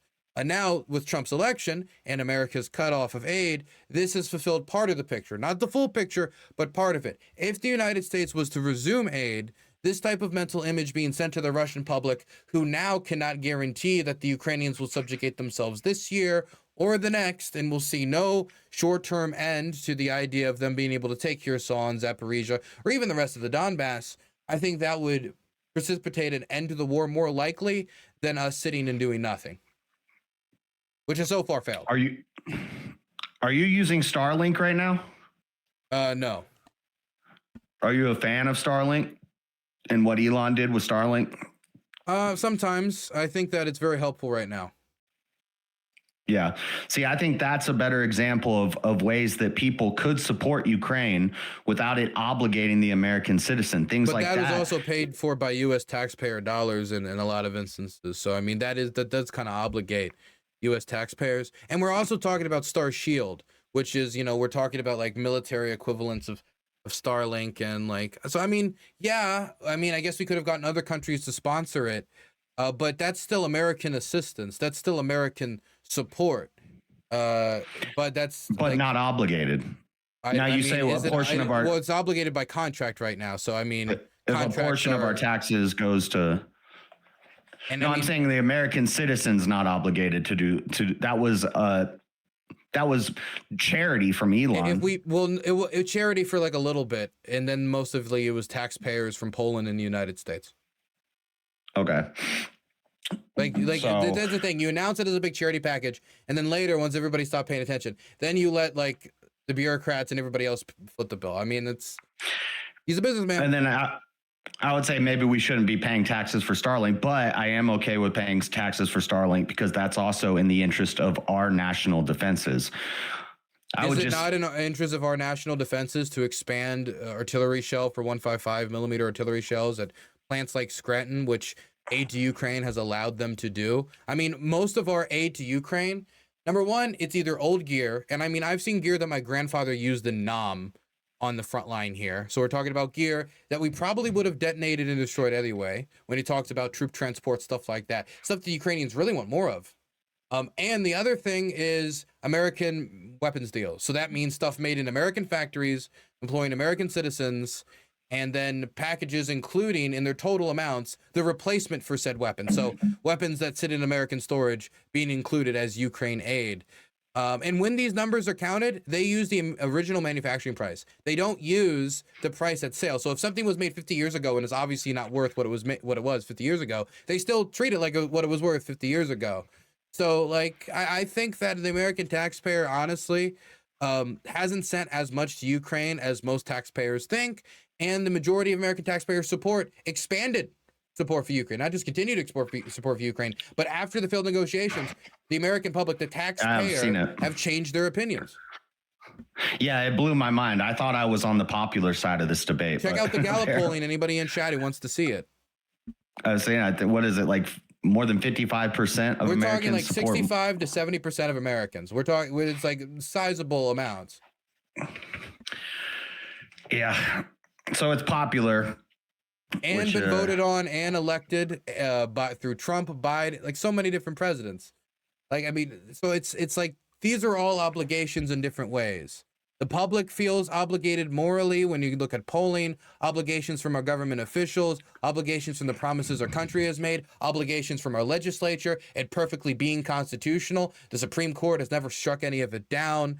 Like, and whatever interpretation you want of our foreign policy agenda in the age of the AOMF, whether you look at Congress or the presidency as the premier, like, you know, decider of these issues, both offices have made these decisions, have made these commitments, have agreed to these obligations. So to me, like, the obligations are set, and America's credibility will be irreversibly damaged for our lifetimes if the image that people come out of this is America makes a bunch of promises, goes back on those promises after they've disarmed you of nuclear weapons. What should everybody do? Get nuclear weapons.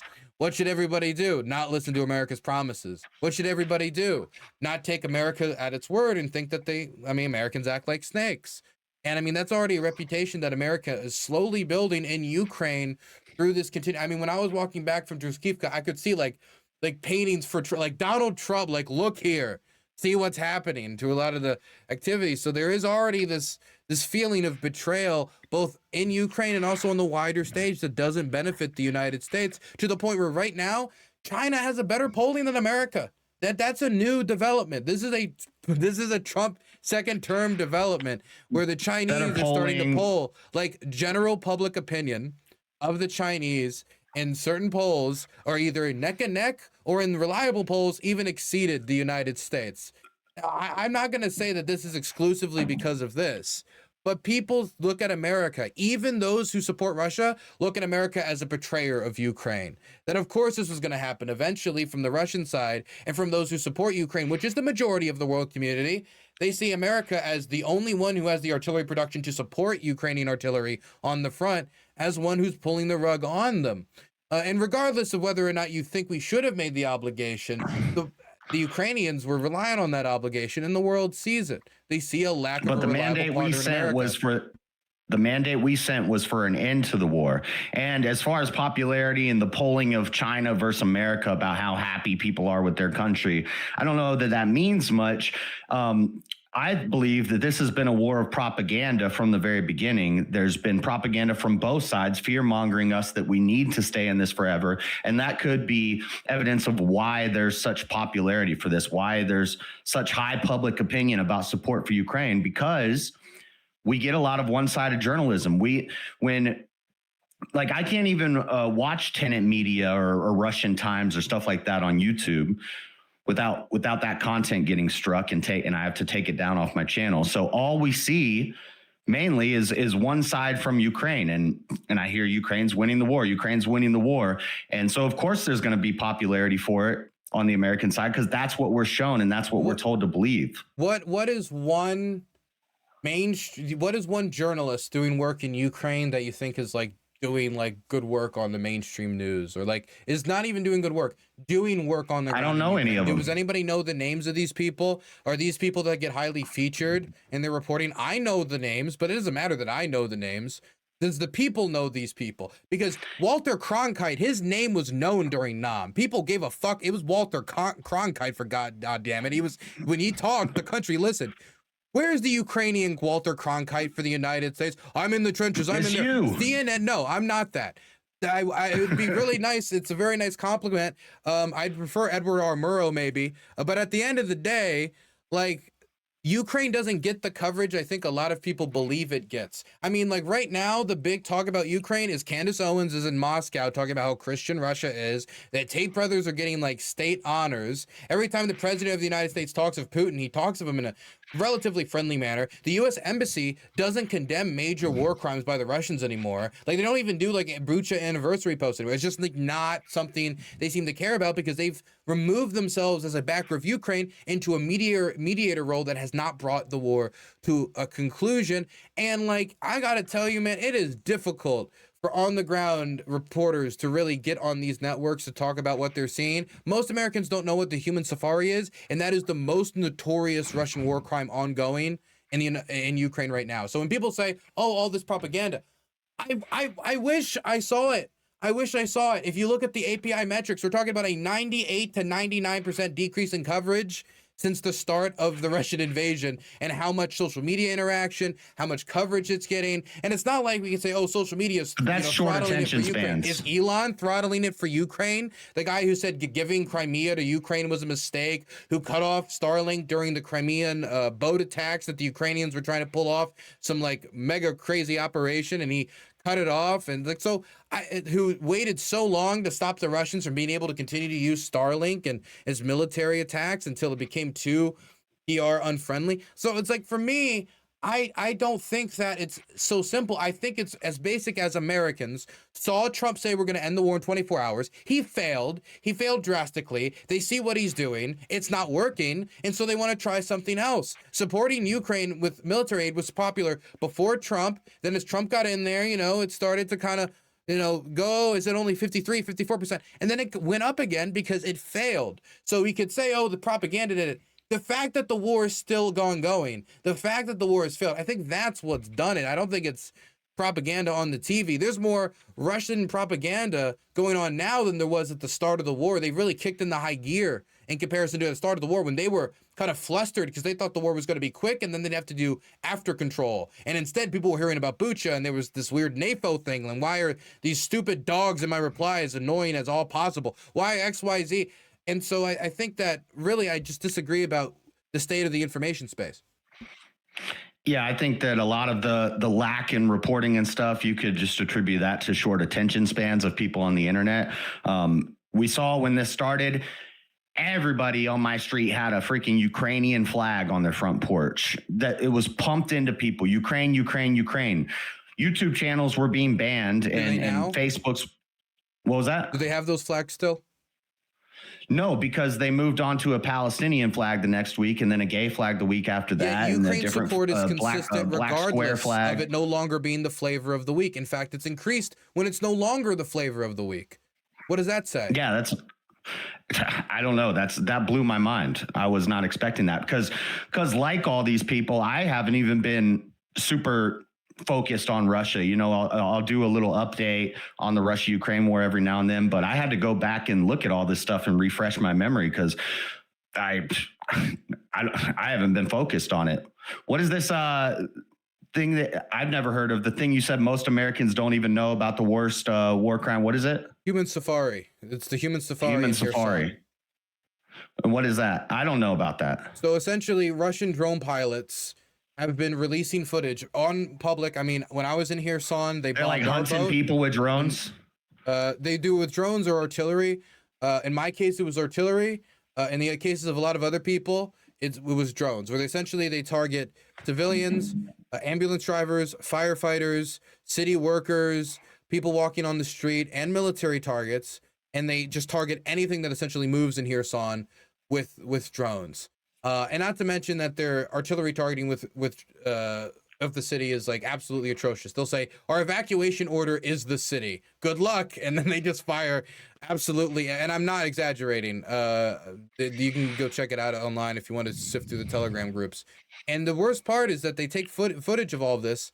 And this is what makes it so undeniable, is they released the footage. They posted online. I thought I was going to have to spend like so long like proving that the Russians did this, but they posted their video of them bombing us during these aid operations to save people who were drowning in their homes after a dam exploded, and they put rock music of it. The lyrics were like, and the gods of war, and then the bomb explodes, hits John Jones, the aid worker, in the stomach, this elderly British expat used to do policing in the Bahamas. Really nice dude. Thankfully he survived, but a lot of other people didn't. And I mean, I've seen elderly grandmothers morning stroll get splattered in Kherson because of the human hunters. I think they're honestly probably some of Russia's worst war criminals. And it's not surprising to me that a lot of the people who are engaged in this, like the private military company of the Crimean occupation, that dude is like an actual mafia guy. He was a mafia hitman. Like a lot of the people who worked with the Russian occupation when they took over were criminal elements because they were the most willing to immediately work for profit when a lot of other people didn't want to rat on their neighbors.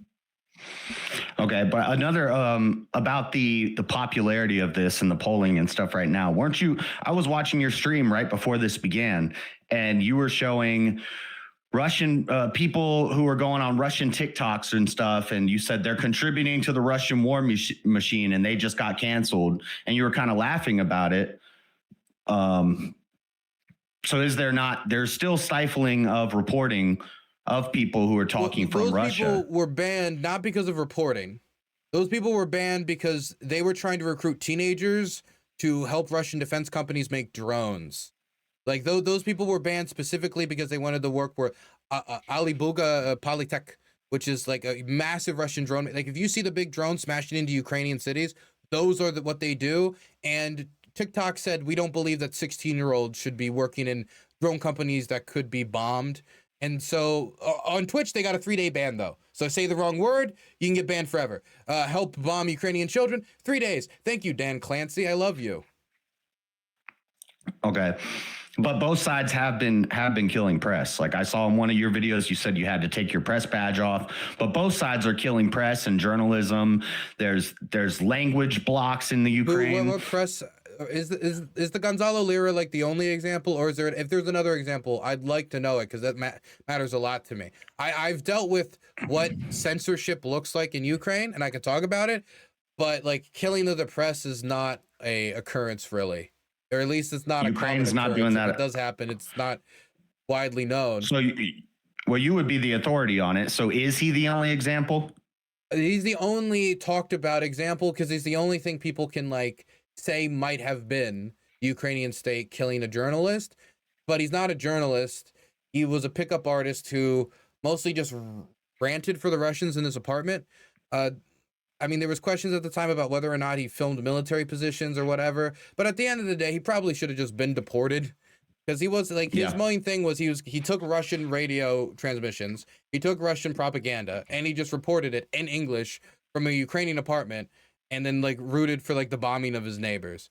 And so when you're in a national, like Abraham Lincoln suspended habeas corpus during the Civil War and arrested and destroyed and got rid of a lot of the pro-Confederate press. People can agree with that, people can disagree with that, but when you're a foreigner guest in the country, you're not even a local, and they have to exist with like pro-Russian locals who like talk about, you know, them taking over. Like I've had these people, like some of them even like cuss at me at once or twice, and it's not like I report them to like the brigade of like arrest them for liking the Russians too much, but he was a foreigner regurgitating Russian propaganda word by word. They gave him multiple opportunities to leave the country. He refused to leave the country. He was detained, and then he died in prison after again trying to like they gave him like, hey, you can leave.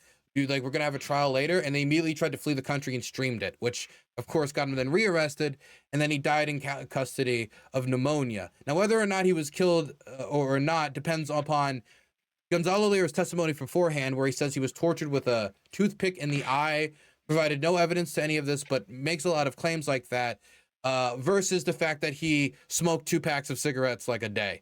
And so whether or not that and him being an old man like actually deteriorated his position in captivity when he's like next to a lot of, you know, prisoners of war, who else, like I have no clue. I can't answer that, but that's the only instance I can think of outside of the issue of spying on the press, which is a real issue in Ukraine, as people hire like basically eyes to keep like an eye on the press, or they'll try to put like a listening device, but that's not particularly unknown to the American Central Intelligence Agency either when you talk about American journalists.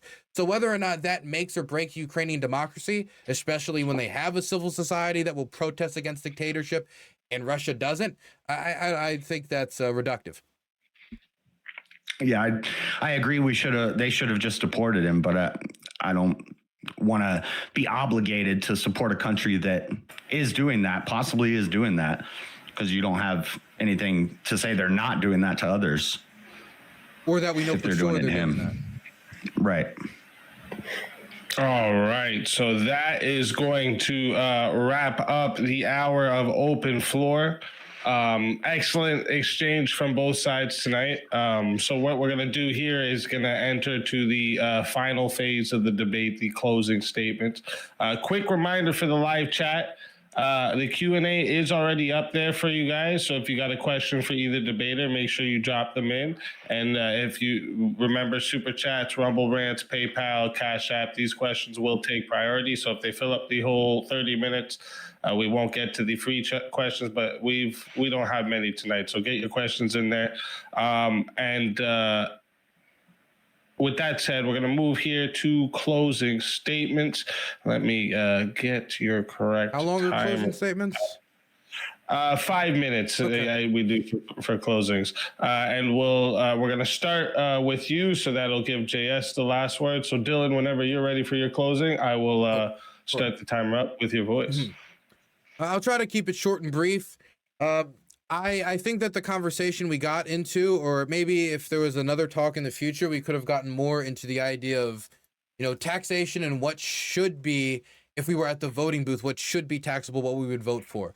But the prompt I was originally given was, does the U.S. have a financial obligation? We then said, let's change it to U.S. have an obligation, because my thing isn't even necessarily a financial obligation. I believe we have a obligation to Ukraine to assist them.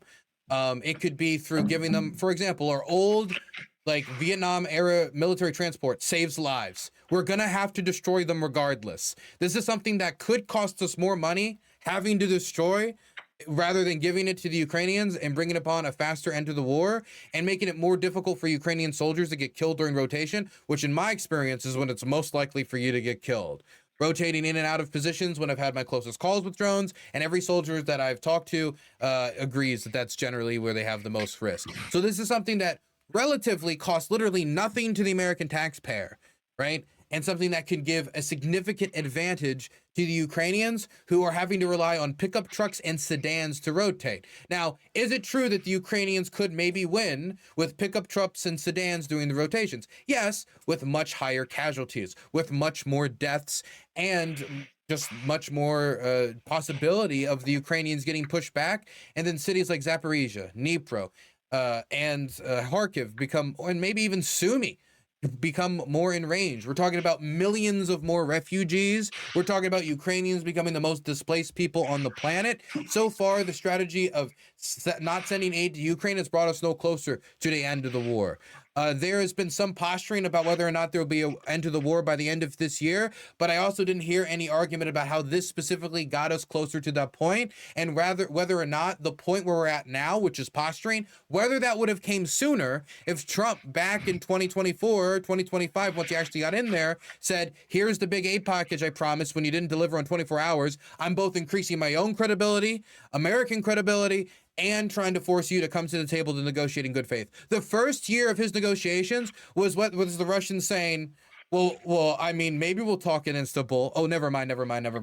Well, we don't even recognize Ukraine as Zelensky as the legitimate president of Ukraine. Well, again, maybe we do. It was all posturing back and forth, mostly playing for the cameras and the media and not playing towards actual negotiations. And so I think that this type of footsie, you might want to call it, this type of ping-ponging back of vague statement after vague statement, committee meeting after committee meeting. We gave the Russians the red carpet. We gave the Russians sanctions relief. We gave the Russians a meeting in the United States and Alaska where Trump talked up all of the historical, fantastic things America and Russia has done together, which was actually, it seemed like quite a short list, surprisingly enough.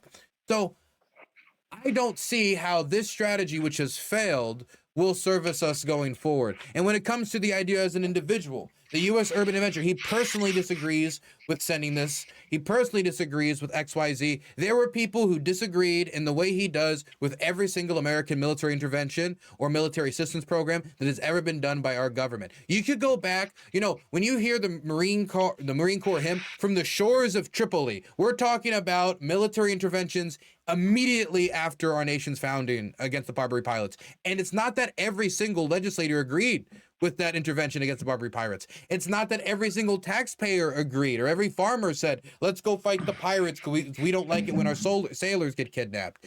No, there were disagreement. There were some people who took a position against it. But ultimately, America made commitments. America makes promises. And America made commitments since then. America made alliances. America made trade commitments. America made many commitments on the international stage.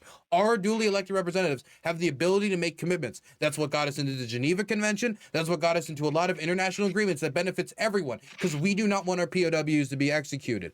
We do not want our people to be war crimed. And so there were certain things that we obliged ourselves to. This is just one of many obligations done by bipartisan administrations, from Trump to Biden to Obama to Bill Clinton, going back to sentiment expressed by President Ronald Reagan.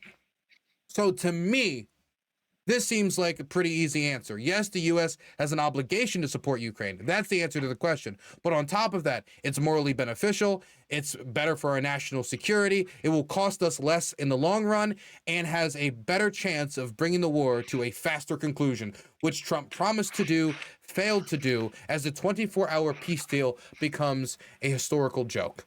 And America's commitment and credibility is torn asunder.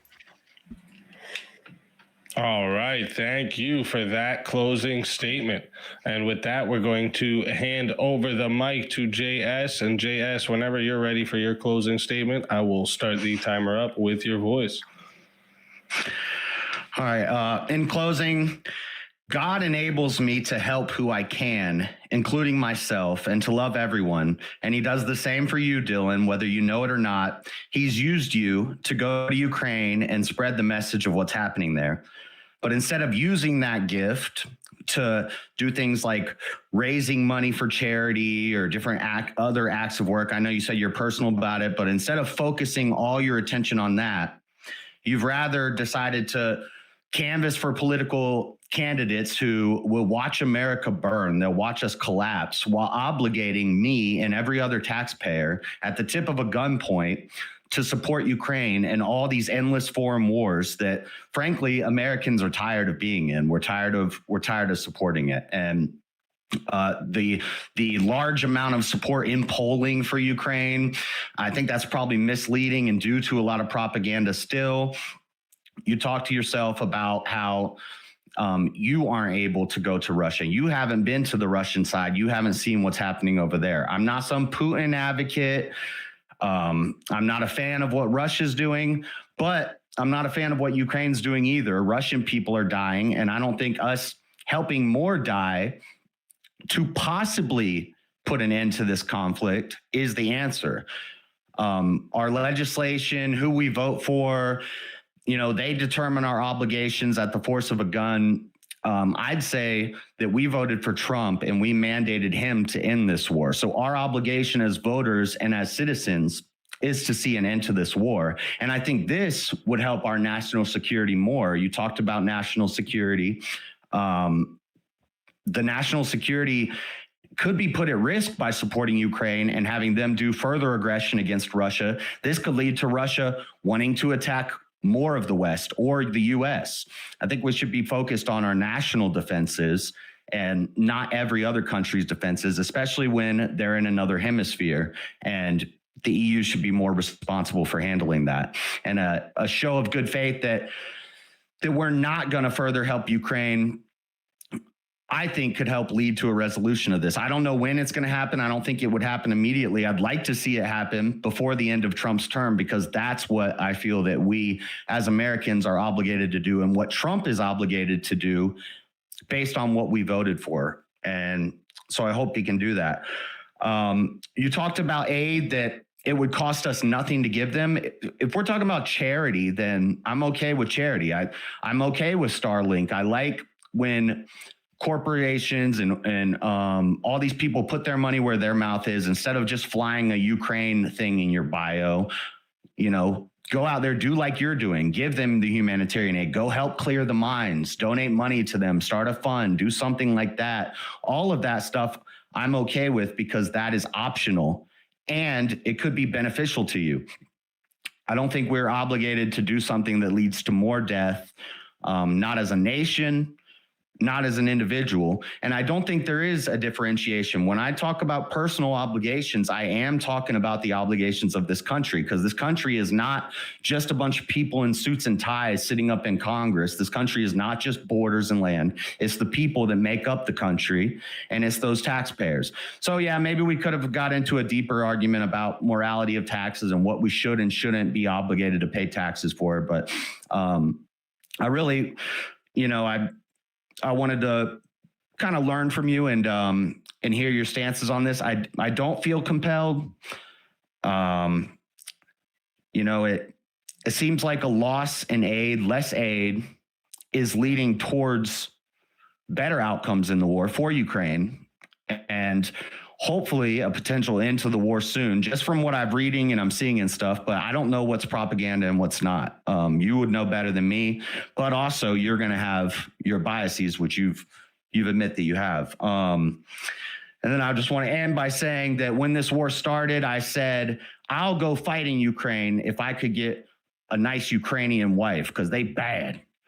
And so I hope that with your time in Ukraine, you got to at least mingle with some Ukrainian ladies or men. I don't know what you're into, whatever you like. But just know Russian women are just as hot as Ukrainian women. So, I'd be just as willing to fight for them if I got a Russian wife. So that's all I got. I had fun with this. Thanks, Dylan. What's that War and Teflon song? I didn't know she was with the Russians too, Thank you for that closing statement, and great closing statements from both sides. Out there watching right now, okay, if you are enjoying what you're seeing, make sure you guys like the stream, subscribe to the channel, and so you don't miss any of the debates we host here on Swords of Reason. Also, don't forget to subscribe to tonight's debaters as well. Their links are in the description. Make sure you go show them support for stepping into the arena, sharpening the arguments here in front of you all tonight. And also, if you do want to get on Swords of Reason yourself, make sure you join the Discord, discord.gg/bearcave. You can message me or Tiny Pink Nugget there directly, and we'll get you set up. You can also message me on X, Instagram, stuff like that. I also check those every now and then as well. So before I start the timer for the chat Q&A, I like to ask a question or two to each debater myself, usually based on things I heard or maybe something I think was missed or something that maybe deserves another pass. And then after those questions get answered, we'll begin the official 30-minute Q&A.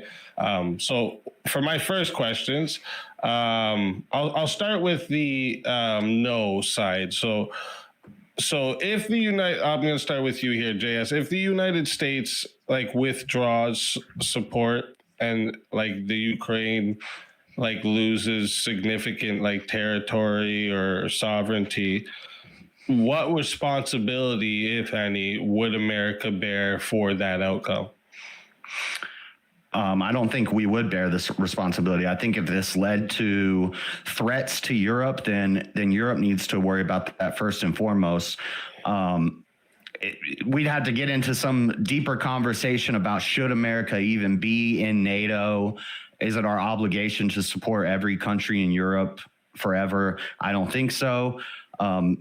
If us backing out of Ukraine led to Russia advancing on Europe, maybe that's a conversation we have to have at a future point, but we don't know that that's going to happen. A lot of that, again, is just, this is a war of propaganda from both sides, and we only get a lot of it from one side. So I don't know that would necessarily happen.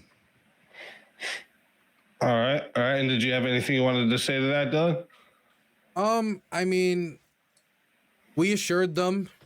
That's literally what the Budapest Memorandum says, assure. So, I mean, we did make commitments. We did assure them of certain outcomes, and then we would take those outcomes away. Now, we could say that doesn't matter as much to us personally as individuals. We could say that the damage to our credibility or these assurances don't matter anymore. But you got to think about this from a moment, from another perspective. from the purely American perspective, you think agreement made 25 years ago. Most Americans only know about the Budapest Memorandum if they know about anything. They don't know about the 2010s. They don't know about, or they don't care much about 2022. Maybe I think most Americans do, but a lot of them don't. But if they look at all those commitments from the outside, what do they say? They say Ukraine had atomic weapons. That's a very powerful thing on the global stage. We are willing to go to war with Iran in order to stop them from having atomic weapons. Ukraine gets an assurance from the United States that if they give it up, their territory will be respected, it will be protected, it will be, we assured we will assist them, we will help them. So I do think that bears responsibility because our word should matter. I think America should not be known as the den of snakes that many countries perceive it as, many foreigners perceives it as, and I think this type of thing plays into that stereotype about the untrustful American that will buy you and sell you. Look at the Kurds, look at the Ukrainians, one after the other, buy you and sell you. And I think that's bad for America long term when trying to make stable relationships. All right. Oh, and as for war propaganda, I wish what he said was true, because when I open my Twitter, it is just all complete ass. It is not only on Russia, but on a whole bunch of stuff. There are so many foreign propaganda bots. If you want to learn the Russian take, just scroll long enough. There's enough people from Bangladesh or India who have been paid who knows how much money because of, just how the algorithm works for what a daily cost of living is over there, that their motivation to both click farm and they're motivated to work for foreign intelligence operations. So the Russians serve us up their perspective on a silver platter. We've seen that now for 5 years. And we've come back to an even more supportive of Ukraine position than even after a year into the war. I mean, the Americans support Ukraine now more than they did in 2023. All right. And then, so my second question for you, JS, is so basically, if major powers are allowed to invade their weaker neighbors without a meaningful opposition from the U.S., the biggest, arguably the strongest military force in the planet. If a major power is allowed to just invade their weaker neighbors without any type of recourse from the U.S., what mechanism would prevent that precedent from encouraging future aggressions elsewhere? If we just allowed that takeover, what would prevent neighboring countries to say, hey, fuck it, we can do the same thing, I guess?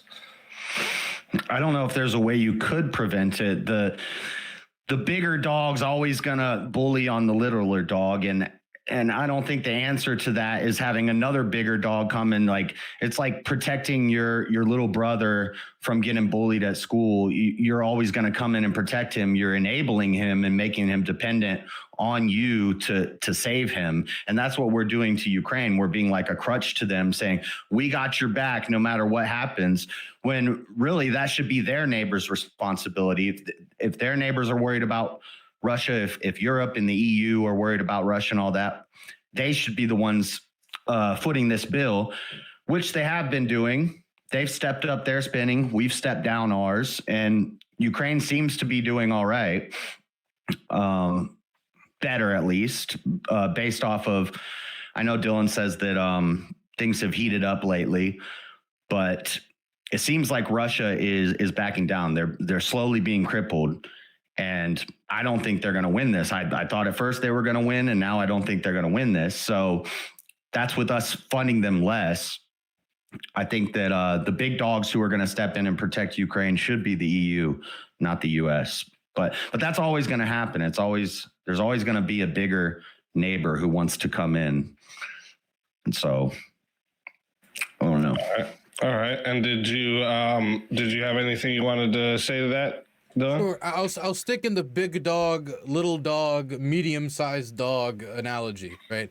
So it is true that there always will be big dogs, but that also means that there'll always be paths towards instability. And when we're talking about Europe, we're talking about our largest defense partner, our largest research partner, a continent that largely shares our values. And I'm telling you, there is no other continent on the planet that is closer to values about republicanism, representative self-government. There's not any other continent that's as close as Europe. And that comes from our history of where our Americans came from. you know, where English language, modern American settled from. And I think that the economic relationship, if it was to deteriorate, it would have a cascading negative effect on the United States in research and economics, and when it comes to our defense. Sticking with the dog analogy, one big dog might exist, but one big dog doesn't want to mess with many little dogs that could swarm it. Even more so if it's one big dog, a bunch of medium-sized dogs, and some little dogs all together. No NATO state has been attacked ever in an offensive military war. And the reason isn't because we need to immediately call American soldiers to go die on the fortress belt in the Baltics, but it's because the threat of a war with so many different dogs, including the biggest dog, the United States, has provided stability for the United States and Europe when there has often been instability, not only in the world at large, but in Europe in the many decades that preceded the post-World War II transatlantic relationship developing into the strong place it is now. So I think that it is within the United States interest, and it is more likely to stop future wars, both when it comes to stability and when it comes to, you know, our defense needs. Also, when it comes to what the United States can provide and Europe can't, they don't have the artillery factories we have. Part of our aid packages that we passed was to expand American artillery factories so we could supply Ukraine's more aggressive 155 artillery stockpiles. They have much more of them now. Now that we don't send them those stockpiles, we expanded it for us, but then the Ukrainians don't get the benefit of what that aid was for, and the Europeans don't have enough to make it up.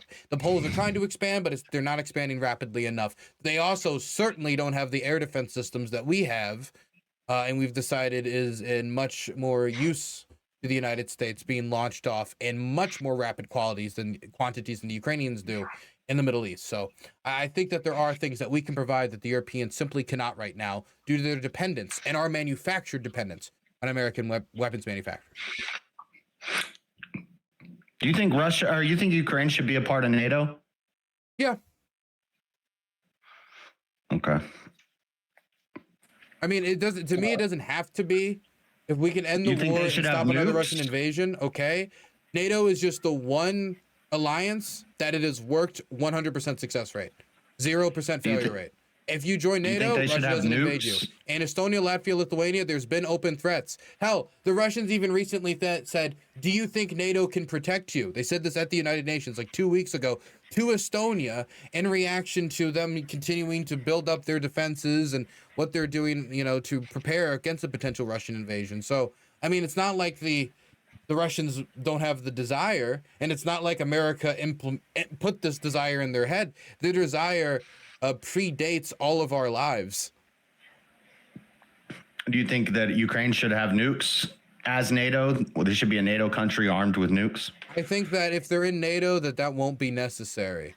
But I think Ukraine has the right to reattain atomic weapons, considering the deals that we made with them we didn't respect. And so from Ukraine's perspective, we gave up nukes. You said, you know, we would get security. We didn't get that security. And now we're being invaded by one nuclear power and abandoned by the other. And it was supposed to be the fact that the United States is the other counter to nuclear power there that would stop a Russian invasion. It didn't work. And so whether or not it's a good idea, it's a separate question. I think that they would have the moral right to.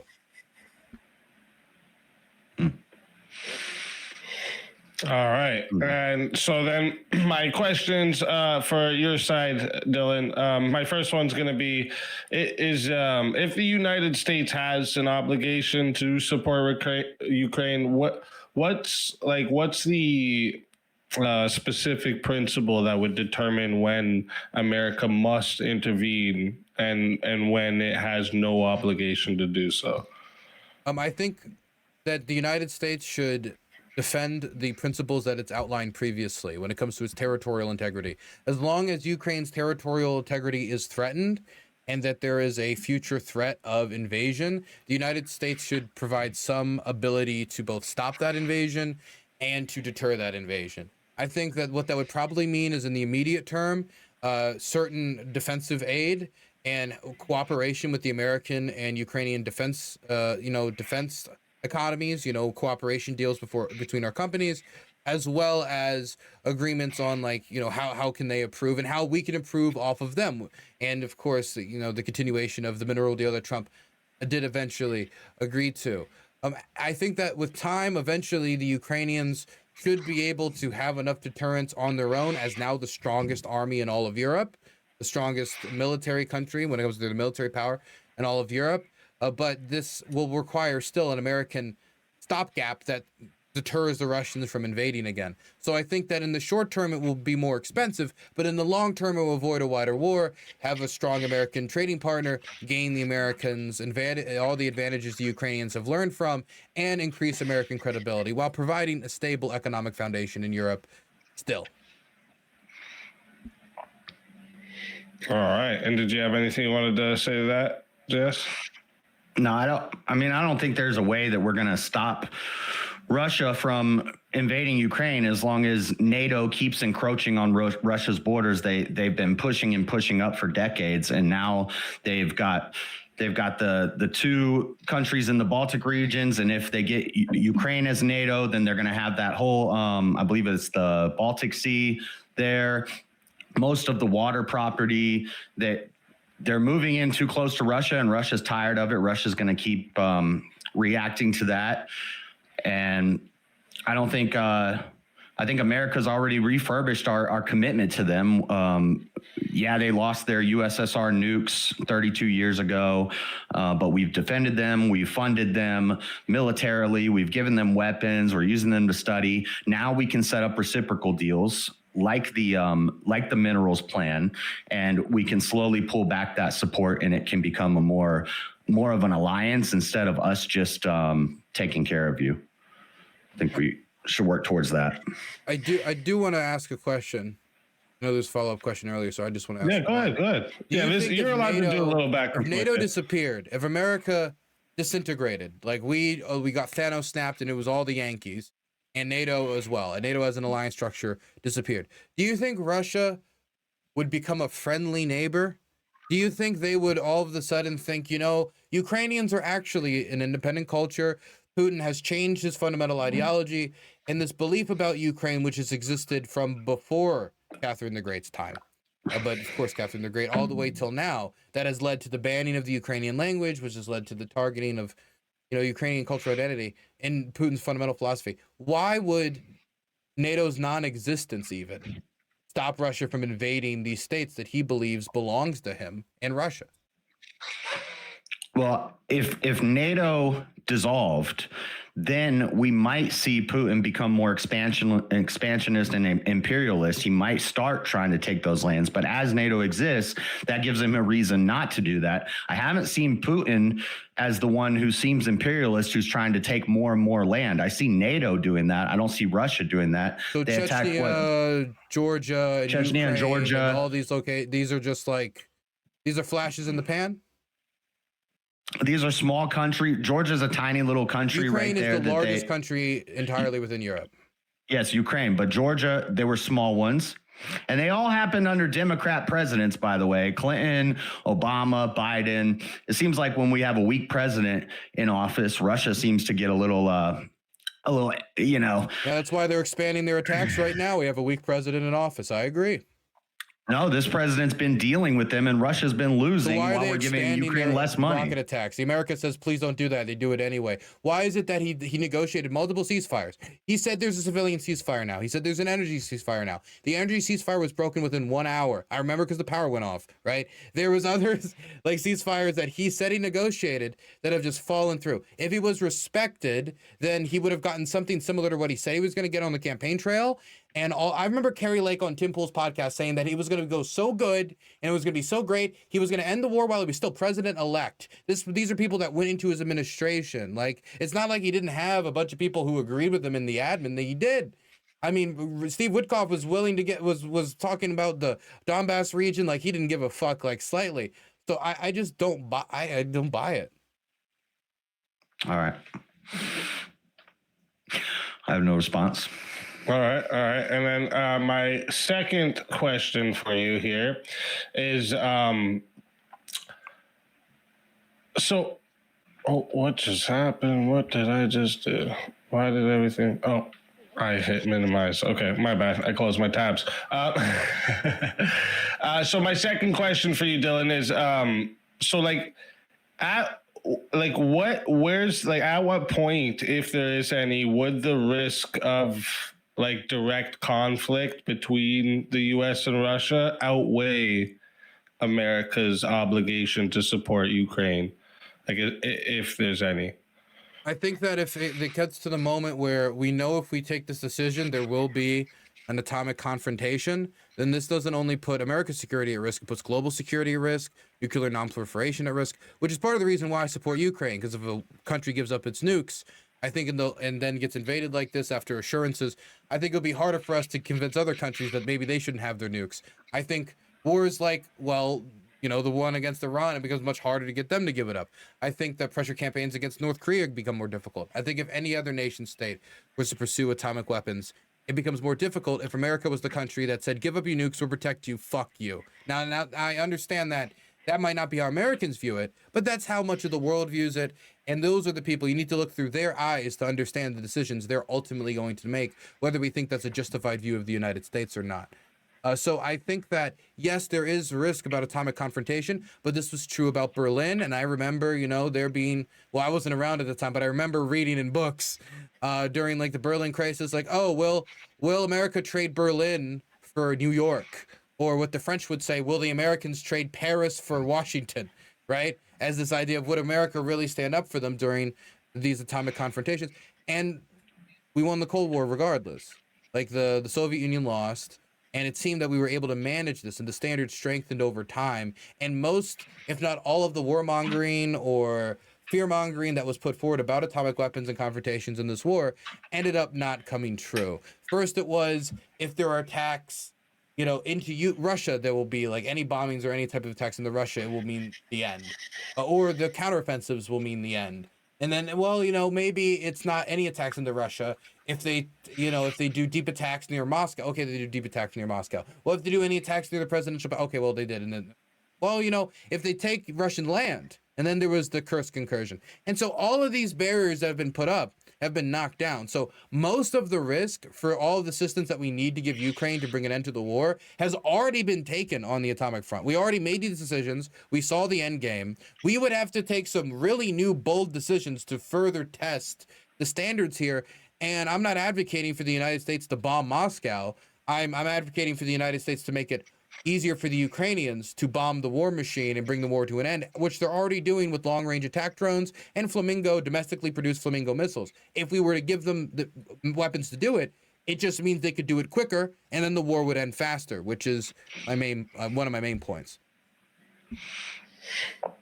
Yeah, I think that's a dangerous risk to take, which could lead to the nuclear threat that you're talking about. If we give Ukraine more weapons to attack Russia more, then Putin, you know, freaks out. I know I've heard you talk about this. You don't think he's crazy. You think he's smart. I agree. He's a smart guy. I feel like if we did further aggression on him and helped support Ukraine in further aggression on him, then we're pushing for Russia to react even harder. And this is the threat that the nuclear war is going to start, or something like that. Not us reducing our support and our funding. I don't know if this is not open anymore, so I want to make sure. I obviously have things I could say, but No, you're fine. I just think we have asymmetrical superiority and escalation in basically every avenue, and the only avenue the Russians really think that they might have is atomic weapons. But the problem is that once you use the atomic weapon, the can's open. You can't reclose it. It's done. Yeah. It's the new camera worms. And Russia will probably get cut off by the Chinese and the Indians. And so they might be able to have one big flash, but every single other country on the planet has a reason for the nuclear non-proliferation standard to last. And if Russia starts throwing nukes, then their entire structure for continuing the war as an entity starts to collapse in on itself. It's why every single one of these standards, American decision makers made the choice to eventually step forward, because they looked and they said, it's not really that big of a risk. It's why Trump seized the Russian shadow tanker fleets offside the coast of Venezuela. That was more aggressive than what Biden did. And what was the result? Nothing. The Russians tried to run away. They still got caught. They changed their flag back to Russian, still got caught. And so and now the French just seized the Russian shadow tanker fleet hundreds of kilometers off of their shores. So I I think that we have more room to work with than people give credit for, and it's not historically strange. It was true in Afghanistan, and it was true for the Soviets in Vietnam. Their anti-air weapons were used against our boys. Cool. All right. All right. So now we're gonna get into the Q&A here from the chat. Let me just pull up. Sorry. Studio, because I don't see too many in the. So we're gonna get through those quick. Let me just pull up the questions. Okay. All right, so I'm gonna start up the timer here for the official 30-minute Q&A here. Where's that timer? Sorry. And then we're gonna go through all the super chats. Like I said, chat, all the super chats, PayPal's, Cash Apps, Rumble Rants will take priority. And then we'll get to the free ones, but we don't have too many here in the super chat, so we should have plenty of time for those ones. So let's go ahead and get this started here. First, Sempiternal Chaos for $2 is showing some support. I appreciate that. Thank you, Sempiternal Chaos. Premonition News just becoming a new member, or I think she upgraded actually her membership. Thank you very much. Joseph coming in for $5 just to show some support. I thank you very much for that, Joseph. Darth Theranis coming in for $5 says, stop using U.S. taxpayer money to fight for this Israeli colony. 80% of government positions in Ukraine are held by Jews. That's the only reason they care. Is that true, Dylan? No. I don't know if they're talking about the cabinet, if they're talking about, like, the president's Jewish, but the majority of Ukrainian MPs are not Jewish, where they're talking about the Servant of the People Party, the opposition, or, there's him, there's Yarm. I mean, there are high influential Jews, but you gotta understand from my perspective how difficult it is. So on one hand, how to be like, Ukraine's run by Jews, that Nazi country. Like it's a very interesting dynamic to have to exist in. I agree with the question. It's always Israel's fault. Oh, shit. All right. Thank you for that. And then over on JS's side, I see you got something here from Gary Johnston. Oh, sorry. I clicked it there. What up, Gary? Says, for therapy, you delusional fuck. I don't know who he's talking to. Yes, he's sending me money to get therapy. I think. All of us. Yeah, I'm anti-therapy, so I'm just going to be taking your money for absolutely nothing. Thank you for the $1.32. That's what's up. That's what's up. All right. So that looks like it for the super chat questions for now. So chat, if you want to bump yourselves up, go ahead and send in a super chat. First one comes in here in the chat from Goofy and Mickey. Says, should we sell Here, let me put it in the spanner so you guys can read it too. Should we sell F-35s to Ukraine? Me? No, I don't think. Probably no, I don't think that's a good idea. I think F-16s is fine, but America hasn't given any weapons in the F-16. Like we've given weapons that can be launched from F-16s. We have not given any planes. We've not given a single plane. What America did is we said other countries in Europe can give the F-16 to Ukraine, and then there was a bunch of people. Whether it be like Crystal Ball and Breaking Points or other alternative media hosts who said America gave them jets and now they're doing X, Y, and Z. We didn't do any of that. Europe gave them jets, but there's re-exportation agreements about a lot of these weapon systems that we sell. Again, we made Europe dependent on our weapon systems, and then we act like this is like a switch that can be turned on and off. Like even there was some acknowledgement earlier in the debate about slowly reeling back. Now we might disagree about whether or not there should be a reeling back. But in order to reel, you got to do 1, 2, 3, 4. There's a difference between reeling back and cutting the line. And currently, that's what it feels like under the Trump administration. Whether you talk about the conflict in Greenland causing a national crisis as we really go to war with fundamentally American values about self-determination and the right to people to rule themselves, or when it comes to the abandoning of the Ukrainians. So I think there's a difference here.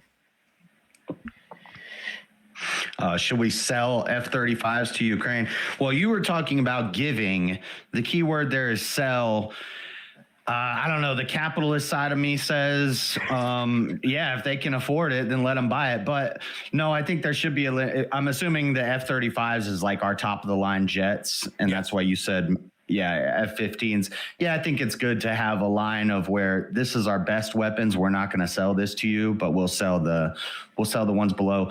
But selling, I'm fine with selling stuff and making deals. Reciprocation is what I want to see, not just Ukraine don't want your constantly throwing money at a war and feeding the war machine for something that I don't think should be our business right now.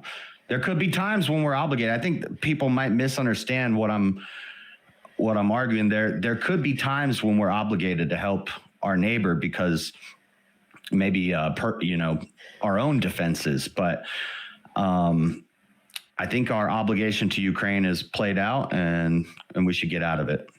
Can I ask you what reciprocation do you want to see exactly? Because there's been tech, obviously, training.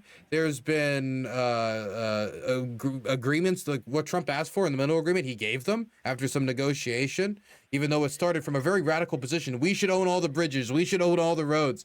Very radical position that no nation state would agree to. But the Ukrainians still engaged with what might have been a non-starter and got it to a final agreement. So when it comes to reciprocate or our support for America in Iraq, like they put their soldiers at risk, what level of reciprocation is necessary? Giving up its atomic weapons for our security, like they want reciprocation for that.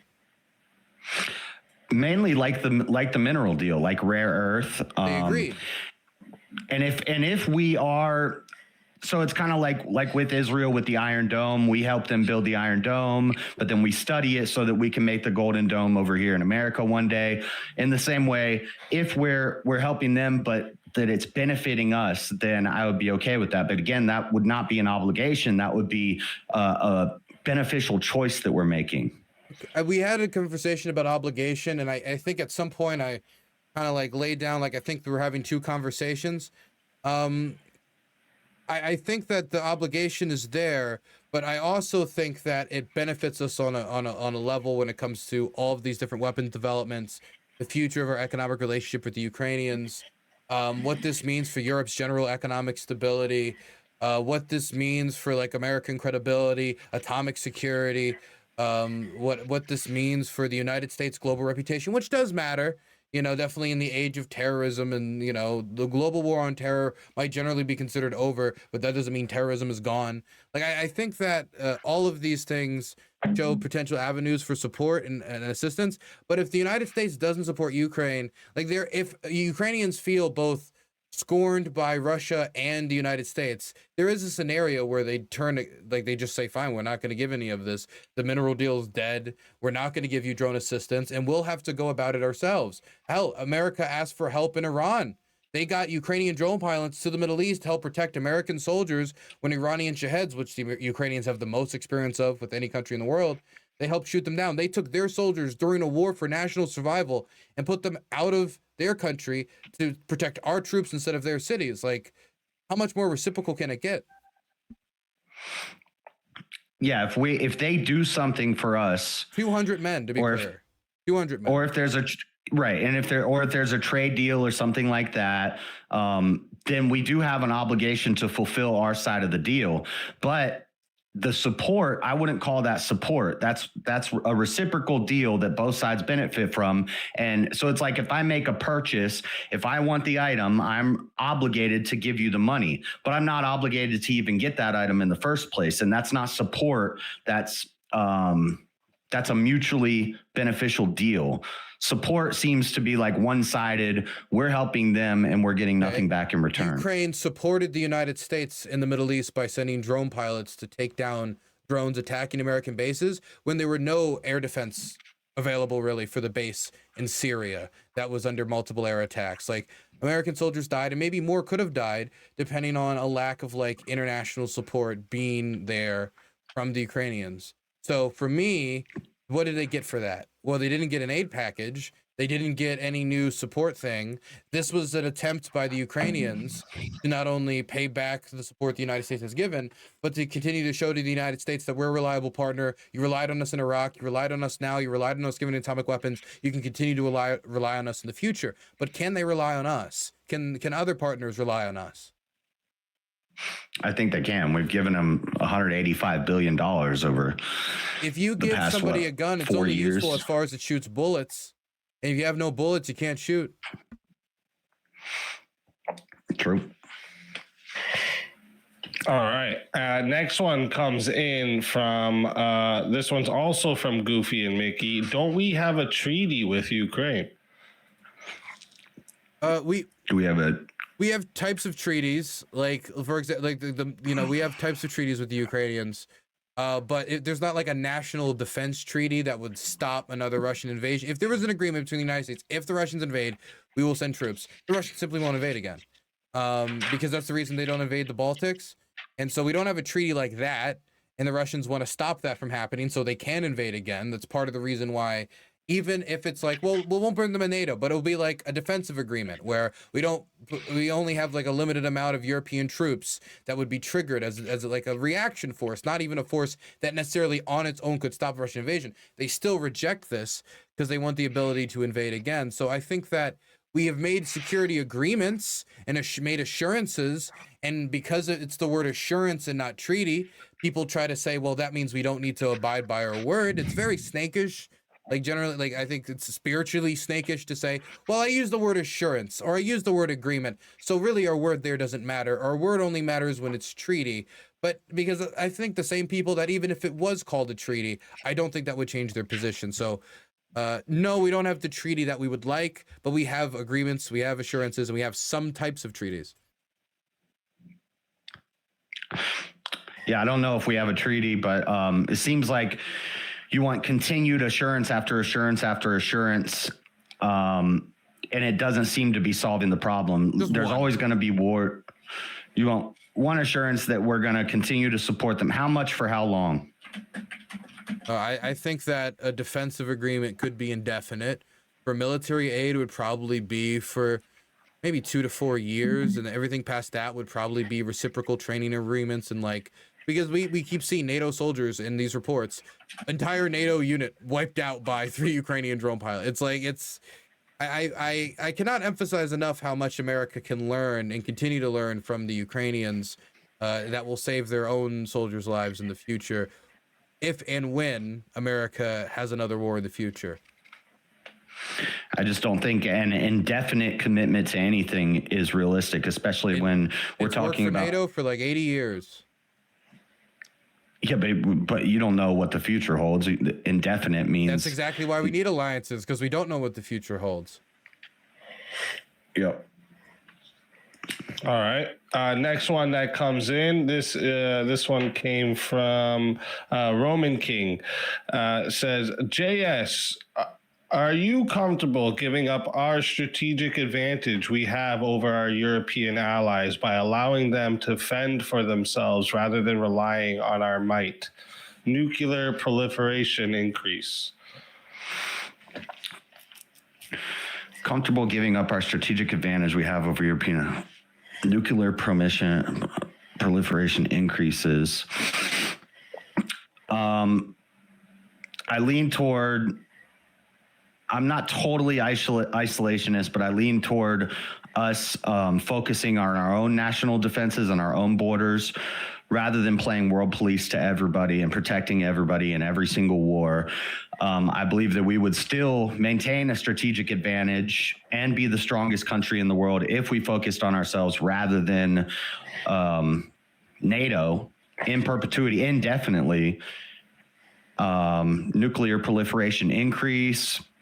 I think the mutually assured destruction thing, like Dylan was just talking about, I think that would still hold up even if we didn't have I don't know, giving up our strategic advantage over European allies. I think we would still have a strategic advantage over those European countries, even if we weren't their ally. I don't think they're going to attack us, but what about organizations like, Five Eyes and the intelligence sharing or research and development or American defense companies being primary suppliers for Europe, or trade stability. I mean, Trump, of course, has had some trade spats as well, not to mention the territory disputes, which are now bumbling up. These are more opportunities for America to engage. It's wild to say this, but America to engage with wars with new fronts. You know, people used to talk about China, people used to talk about Russia.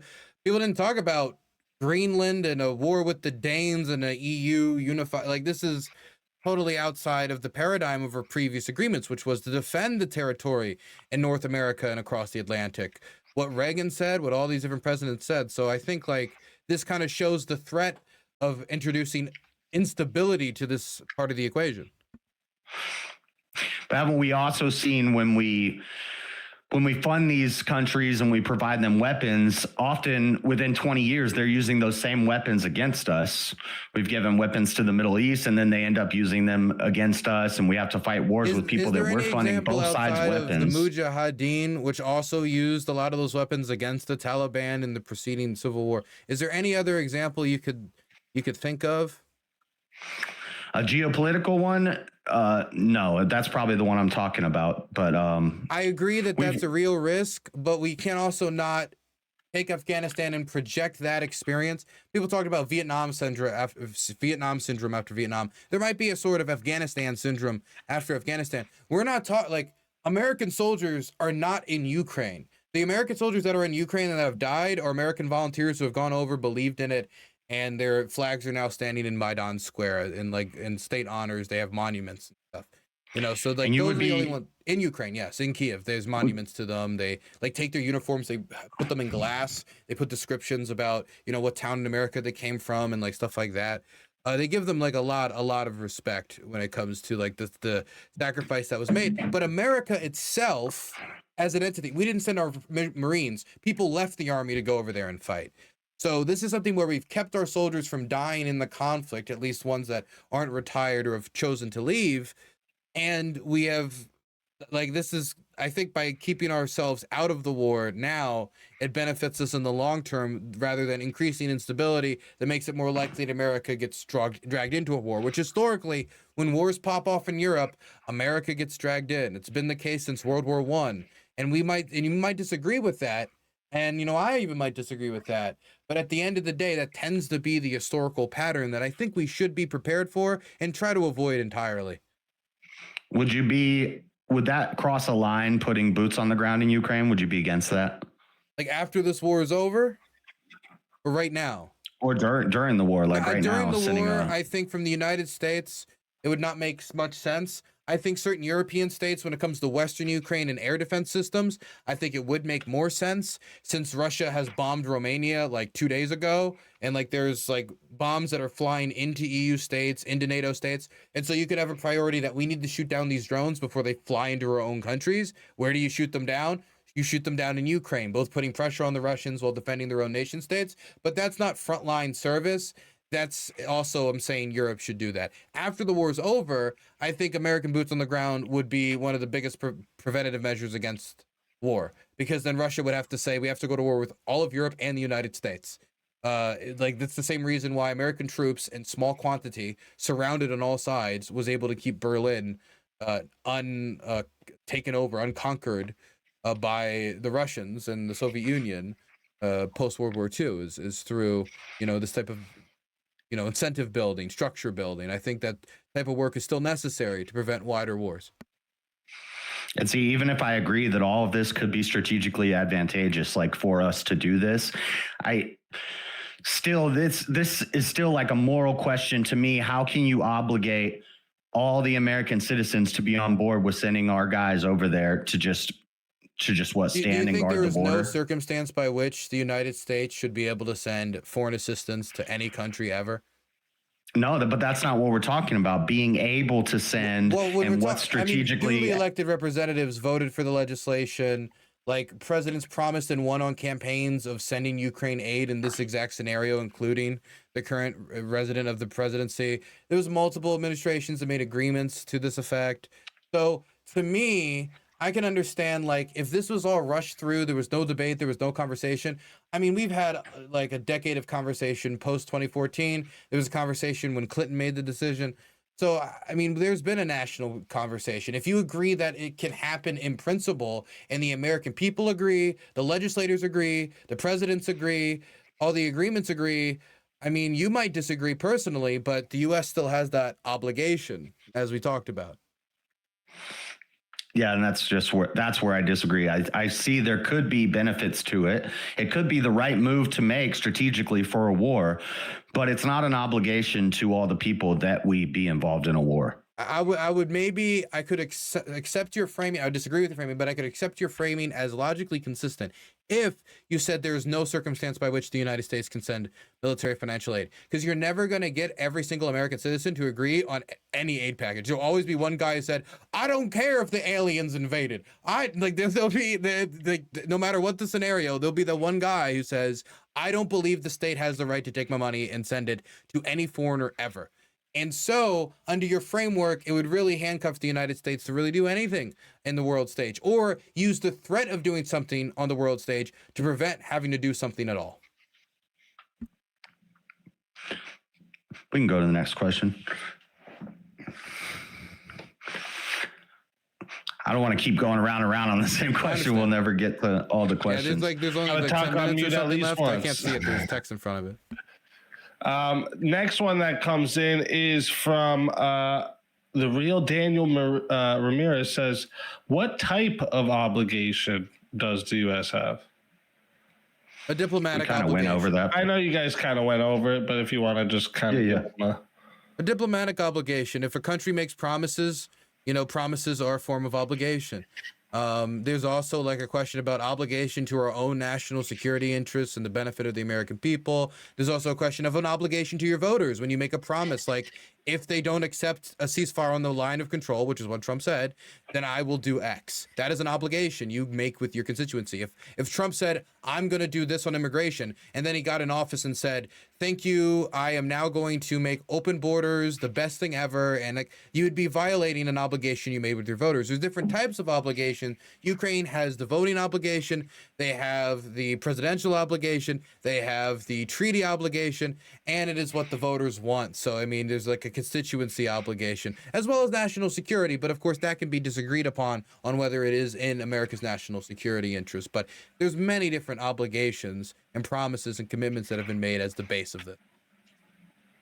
Yeah, and I would agree. Trump does have an obligation to end the war because that's what we voted for, and that's why we wanted him. I didn't vote for continued support to Ukraine potentially forever. I voted for an end to the war, so that's what I obligate Trump to do. I mean, if Trump said he was going to do that and you voted for him, you might have been voting with a different idea in your heart, but that doesn't mean you voted for a guy who said something different about policy. Like if I voted for Harris because I thought that Harris was going to bring about Medicare for all or whatever progressive priority I could put forward, I don't know. And then she said she was not going to do that. Like she said, no, I'm going to do a public option. I can't say, well, you have an obligation. You promised. She didn't promise. Trump said that if the Russians didn't accept the ceasefire on the line of contact, then he would surge aid to Ukraine. So you wanted one thing, but you did vote for another thing. Whether you thought Trump wasn't going to fulfill his promise is another question entirely. I probably should have asked this in the debate, but I didn't get to a lot of questions because you're very knowledgeable on this, so I kind of just let you talk a bit. But would you give up aid to Ukraine if it meant that you could have universal health care in America?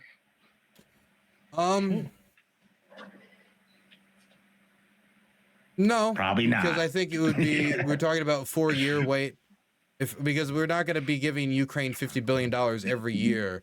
It would be, we give Ukraine like aid until the end of the war. Then aid de-escalates. No, we end support. And then if we end support Ukraine forever, and we get free healthcare in America forever. Let me finish quick. If Ukraine was really the main factor that like stopped us from getting healthcare, then it's like I believe I could delay Medicare for all for 4 years, just doing like a mental equation of how many casualties could be caused, how much it will cost us down the line. Like if what I think is true about the budget is true about what this war could cost us if it expanded, then Medicare for all would be impossible in this framework if the war was to expand down the line. So I think it would be beneficial for the economic interests of Americans to deal with it now rather than later.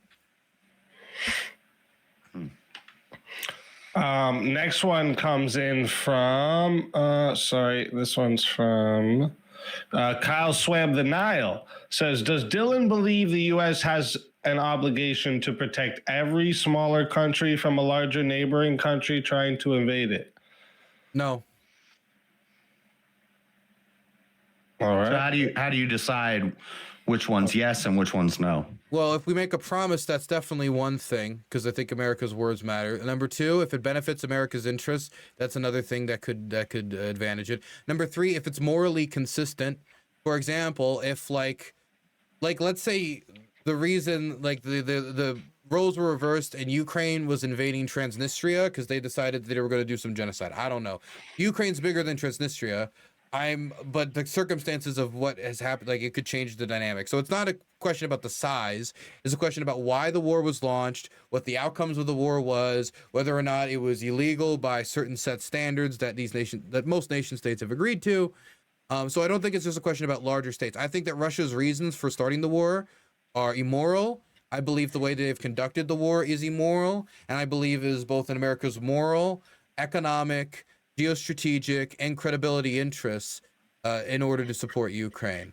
So I think that when it comes to Ukraine, we're talking about one country. I think that it would be good to end the civil war in Sudan. I don't think we have the same moral responsibility that we have when it comes to Ukraine. I think we should do our best to end the war too by pressuring the United Arab Emirates, which is a major supporter of the Rapid Support Forces. I think there's other tools we could use in our tool belt to bring about the end of that war than just coming in and like bombing everything. Though I think if there's any country on earth that there is a justified military humanitarian intervention to be argued for, it is probably Sudan. If you read any of the reports of the massacres, these people who are conducting these attacks are genocide. All right. I would just say no. No, we don't have an obligation to every smaller country. I don't think we have an obligation truly to any other country. As a country, our country doesn't have obligations. The individuals in our country have obligations. That doesn't mean we should never help another person or we shouldn't do our best to maintain peace and things like that. But it's not an obligation. It's the right thing to do, and you do it as much as you have ability to do it. How do nation states make agreements with a country that doesn't have an obligation to anything, including the agreements they make with other nation states? How does any country take that nation state seriously? We see these agreements broken all the time. We see treaties, Geneva Conventions, international law. Yeah. Like if we have an obligation not to use an atomic weapon in anger because of the nuclear non-proliferation standard and laws that I think that the obligation would be useful to keep and maintain, not only because of the direct effects of using an atomic weapon, but the loss of American credibility if we were to do such an act. And I think undermining credibility when we're talking about the issue of nuclear non-proliferation is an issue that affects every American.